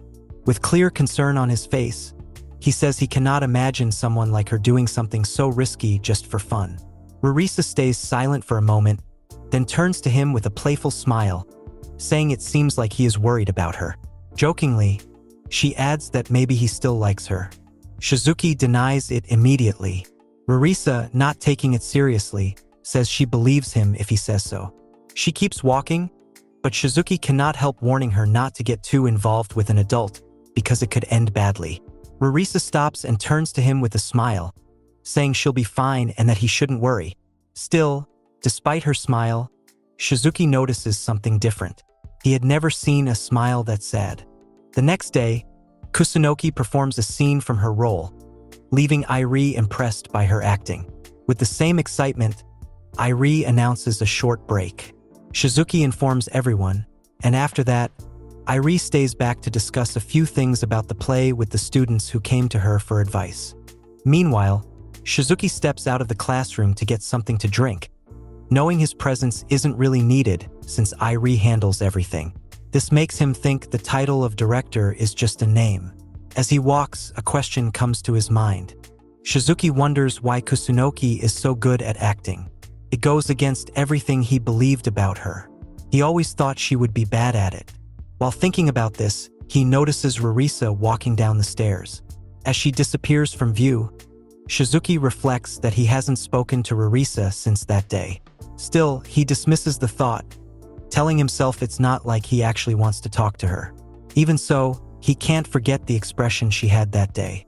It stays stuck in his mind. As he continues thinking, Kusunoki suddenly greets him, catching him off guard. He flinches, and she quickly apologizes for startling him. She buys the same juice he's drinking, and they sit on a bench together. After taking a sip, Kusunoki happily comments that the juice is refreshing. Shizuki replies that she must be pretty busy, being the lead in the play. She denies this, saying he's probably busier since he's the director. Shizuki disagrees, explaining that being director is just a title. Irie is the one actually doing all the work. He adds that Kusunoki seems really into the play and explains it's because Irie wants to do that kind of work in the future. Curious, Kusunoki asks why, if that's the case, Irie didn't take the role of director from the start. Shizuki says he has no idea. Setting the topic aside, he looks at her and tells her it's honestly surprising how good she is at acting. Kusunoki denies it, but he insists, asking her if she learnt it from somewhere. Kusunoki explains that she was influenced by someone she likes. Shizuki freezes. He's clearly caught off guard and confused, not knowing Kusunoki liked someone. Nervous, he starts wondering who it could be. Kusunoki then says it's someone who never gives up, always cheerful and honest. Her name is Hama Pikari. Shizuki finally realizes she's talking about a fictional character. He asks if she means that kid's anime character that was popular a while ago. Kusunoki lights up and asks if he's a fan. Shizuki says no, he only knows the name. Kusunoki excitedly tells him he should give it a try and watch it. Shizuki asks why and what she likes most about the character. Kusunoki says she's obsessed with the voice, always trying to imitate it. That's what sparked her interest in voice acting. She starts showing off all the different voices she can do, even imitating birds. The performance goes on so long that Shizuki has to ask her to stop, saying he already understands how much she loves it. Then he gives her a warm smile and says he had been worried about the cultural festival, but now he feels at ease. Kusunoki's expression shifts to a more serious one. She admits it will be her first time performing like this in front of so many people. Shizuki asks why she's suddenly worried about that. Then, with a calm smile, he tells her he believes in her, calling her the main actress. Kusunoki is slightly surprised by his words. She asks him not to make fun of her, but Shizuki says it is payback for the last time she called him director. For Shizuki, everything seems to be going well, but after the break, the girl playing the beast starts complaining, saying Kusunoki stepped on her feet several times during the dance rehearsal. Airi walks over to Kusunoki and asks if she hasn't memorized the choreography. Kusunoki denies it, saying she knows the exact steps, but her body just doesn't move the way it should. Shizuki realizes the situation is getting a little tense.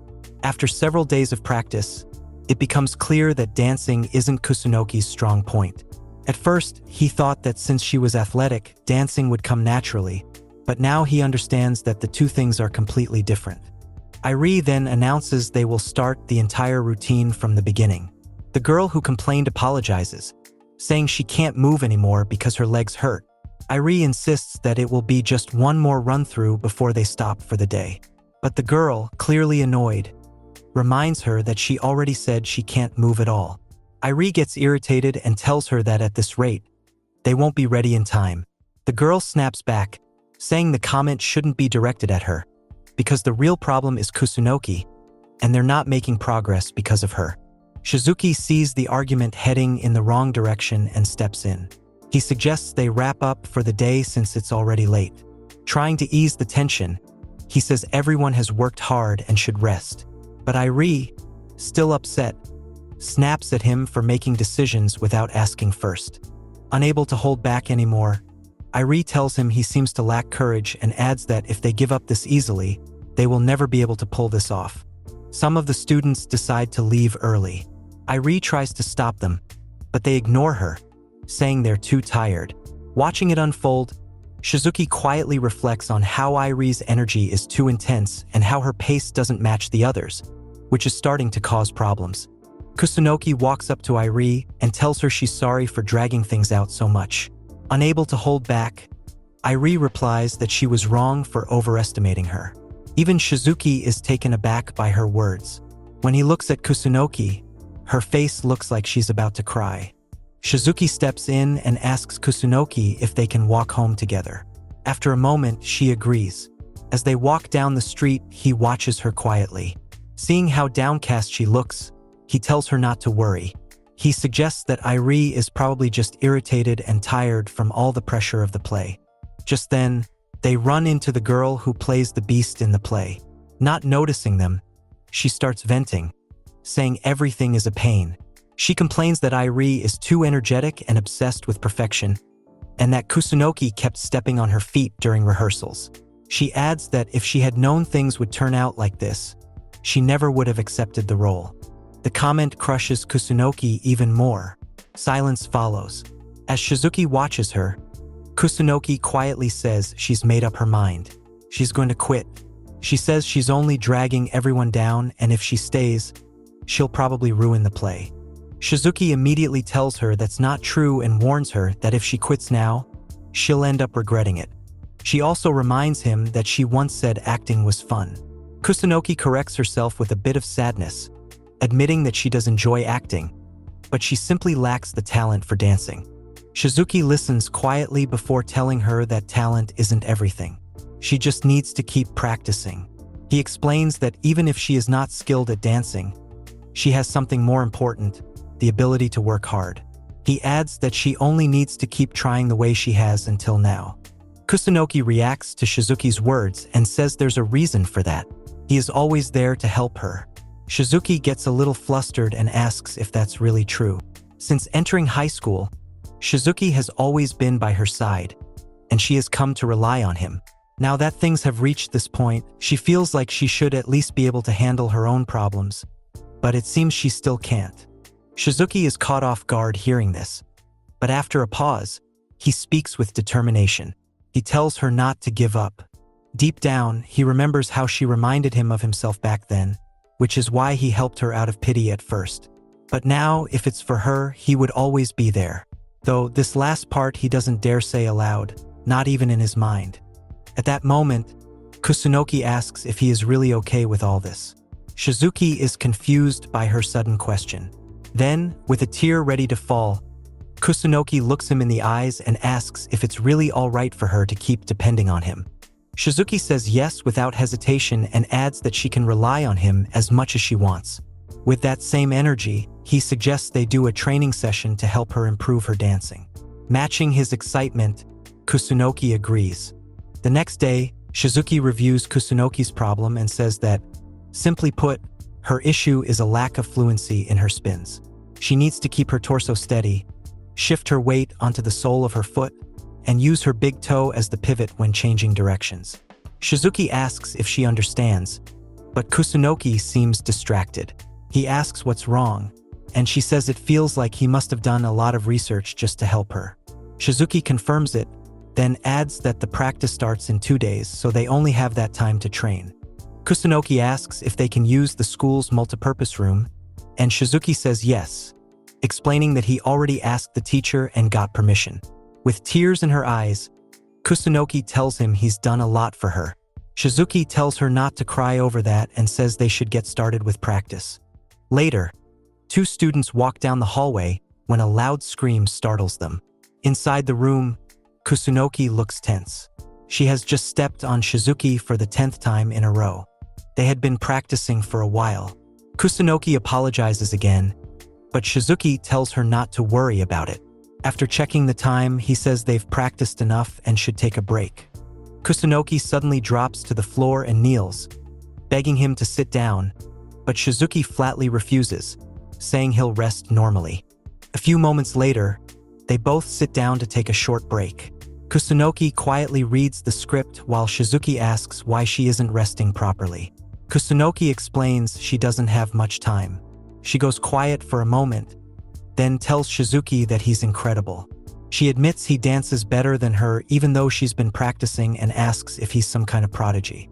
Shizuki forces a smile and says it's not that big of a deal, but what Kusunoki doesn't know is that he stayed up all night practicing. Kusunoki continues, saying she feels ashamed of herself. At that moment, Shizuki stands up and tells Kusunoki that her movements are fine, but the problem seems to be mental. He explains that she's so focused on the next step that she can't match her timing with her partner. Feels like she's dancing alone.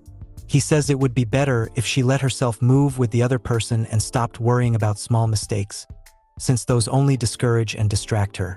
Kusunoki agrees and admits that every time she makes a mistake, her mind goes blank and she panics. Shizuki tells her that's exactly what he meant. He adds that she needs to stay calm because mistakes are normal. He reminds her that she's not a professional and no one expects her to do everything perfectly. Instead, he encourages her to focus on having fun, like when she's acting. Kusunoki takes a moment to think about what Shizuki just said. Then she gets up with a renewed expression and asks him to keep practicing with her. Seeing that he's lifted her spirits, Shizuki agrees. After a few minutes of dancing, both of them stop, surprised. Shizuki looks at her, excited, and tells her that this time she didn't step on his foot even once. Kusunoki nods, equally surprised. Just a simple change in attitude creates a huge difference. As Shizuki sips some water, he asks if Kusunoki had fun. She replies with a bright smile that she enjoyed dancing a lot. Shizuki says he also had a good time, and seeing his smile, Kusunoki feels a sudden tightness in her chest, confused by the feeling rising inside her. Not wanting to lose that moment, Shizuki reaches out his hand and suggests practicing one more time. Kusunoki hesitates for a second when she sees his hand. Shizuki asks if something is wrong, and she quickly answers that nothing is. They start practicing again, and Kusunoki, a bit flustered, suddenly realizes she has been holding Shizuki's hand since that morning. Later that day, after practice, they say goodbye. Shizuki says he's heading home and that they'll see each other tomorrow, raising his hand to wave. Kusunoki stays silent, staring at his hand. Curious, he asks what's wrong. She shakes her head, but after a few seconds, she says firmly that she'll be counting on him tomorrow. After exchanging one last goodbye, Shizuki gets on the bus and sits quietly for a while. Then it hit him he had done something unusual that day. He had spent the entire day with Kusunoki. Focused on practice, he hadn't realized it until now. He starts to wonder if Kusunoki noticed it too. Without meaning to, his thoughts drift, remembering how Kusunoki felt surprisingly soft. Realizing what he's thinking about, he quickly shakes his head and forces the thoughts away. Kusunoki had been devoted to practice with a pure heart, and he should do the same. When he reaches his stop, he gets off the bus and decides to find something to eat. As he checks for nearby places to grab a quick bite, his eyes shift, and then he spots Rarisa leaning against a wall. Instinctively, he hides, unsure if it's really her. Curiosity gets the better of him, and after another glance, he confirms it is. But something feels off. Her behavior seems strange. He wonders if she might be feeling unwell. A wave of concern creeps in, but he tries to push it away. It has nothing to do with him. No matter how Rarisa feels, he has no reason to get involved. He's not going to help her like he did last time. Even so, his eyes drift back to her, and in that moment, he catches a clear glimpse of her face. Without thinking too much, he speaks, surprising Rarisa. Embarrassed and unsure, he asks if she is feeling okay. She looks at him, confused, and asks what he is doing there. He explains that he was just on his way home looking for a place to eat and happened to see her. He adds that she doesn't look well. Rarisa forces a smile and says she is fine and that he shouldn't worry. Shizuki says he would feel bad if he saw someone clearly suffering and just walked away. She responds with a sarcastic tone, saying his level of kindness is surprising. Her words almost make him lose control of his temper. Irritated, he says it seems like she's fine after all, so he'll leave. Just as he turns to go, a small cry stops him. When he looks back, he sees Rarisa crouching on the ground. He rushes over and asks if she's okay or needs to go to a hospital. She shakes her head, brushing it off, and explains that it's just her period and that she has already taken medicine, so she'll feel better soon. Hearing that, Shizuki feels a bit relieved, though the worry still lingers. Before he can say anything else, Rarisa changes the subject and asks for the time. He checks and tells her it's 5:46 in the evening. She reacts with clear displeasure, murmuring that it's pretty bad, and without wasting another second, she stands up quickly. Even though her discomfort is obvious, Rarisa looks at him and says she needs a favor, if he doesn't mind. Shizuki is confused by the idea that Rarisa would ask him for anything, but he still asks what it's about. To his surprise, she tells him she needs him to buy her a cake. The request feels strange, so he asks what it's for. Without giving much explanation, Rarisa tells him she'll explain later. She adds that the bakery is just around the corner and about to close, so there's no time to waste. Still not understanding the urgency, Shizuki asks what kind of cake she wants. Rarisa says it doesn't matter, she just needs one. Without asking further, Shizuki immediately rushes out toward the bakery. Later, Shizuki walks out of the store and takes a deep breath before heading back.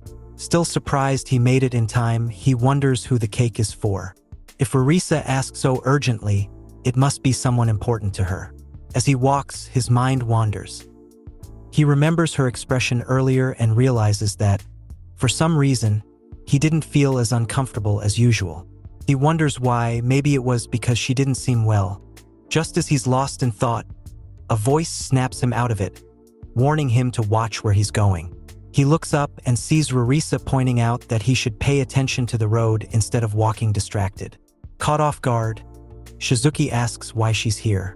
Rarisa explains that since he was taking so long, she decided to come find him.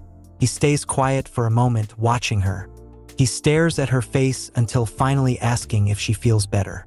Rarisa nods, saying the medicine has already taken effect.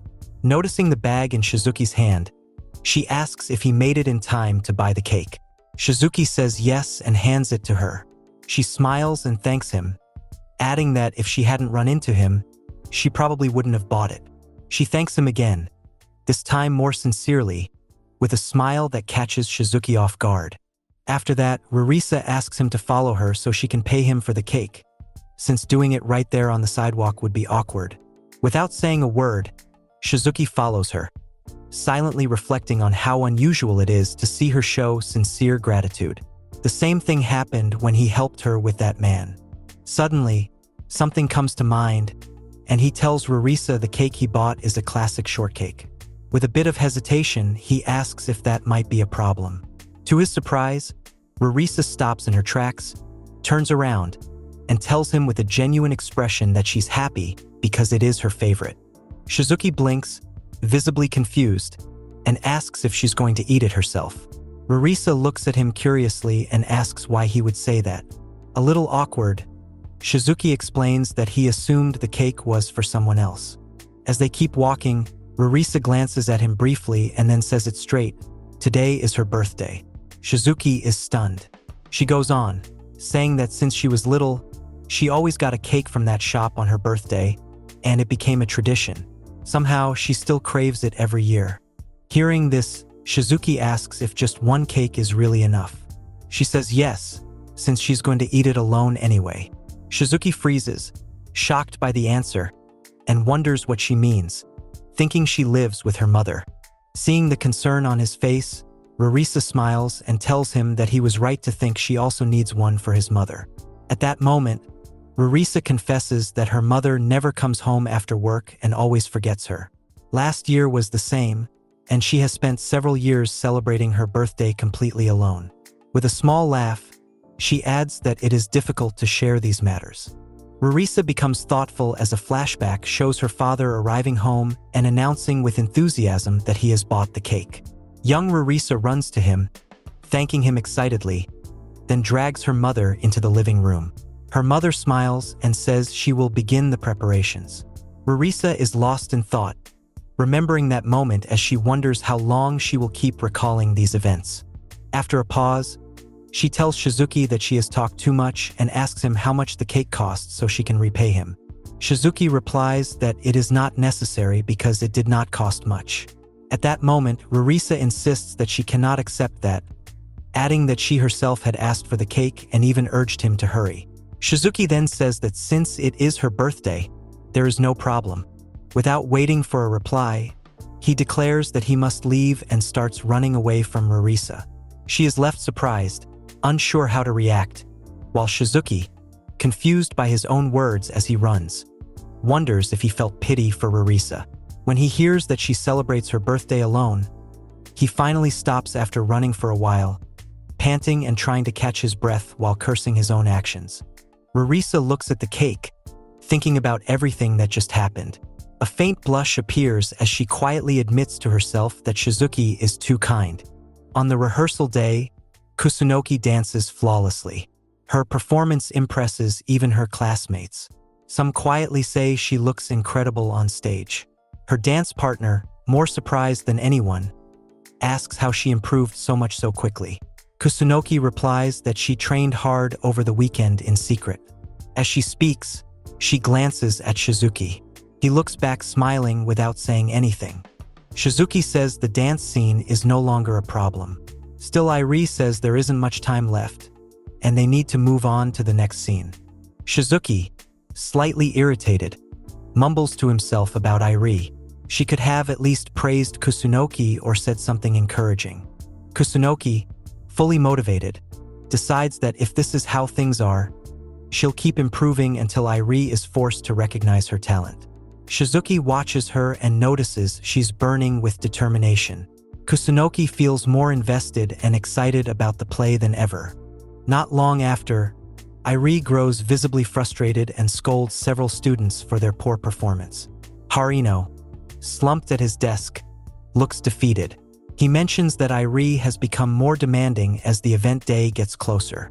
Shizuki watches her, concerned, thinking she looks less strict and more like she's about to snap. He then offers to go get drinks and asks if Harino wants something. Harino thanks him. On his way out, he unexpectedly runs into Mo. Without hesitation, she asks if he's done rehearsing. Caught off guard by her appearance and long hair, he struggles to answer. He asks if she's really Mo. With a confused smile, she asks why he's acting like that. He points out her hair, saying he almost didn't recognize her. She laughs and admits it surprised her too.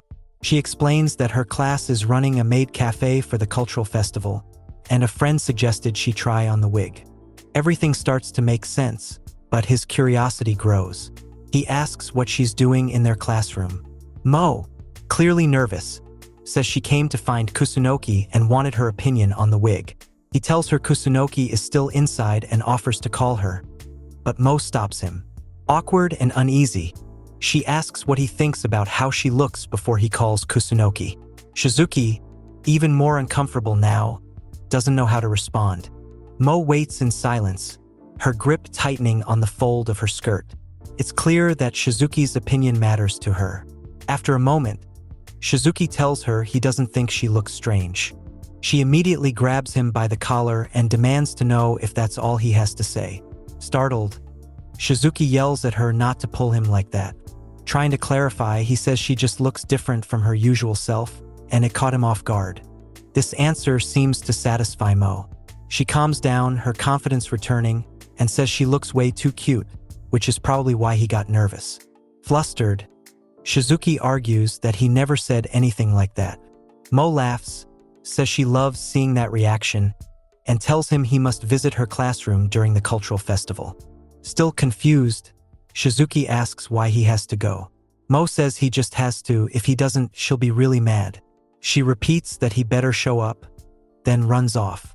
Shizuki tries to stop her, but she's already gone. He's left standing there, completely lost, wondering what's going on with Mo. She hasn't even shown that outfit to Kusunoki. Shizuki realizes that understanding women truly feels like an impossible task. Soon, the long-awaited cultural festival finally begins.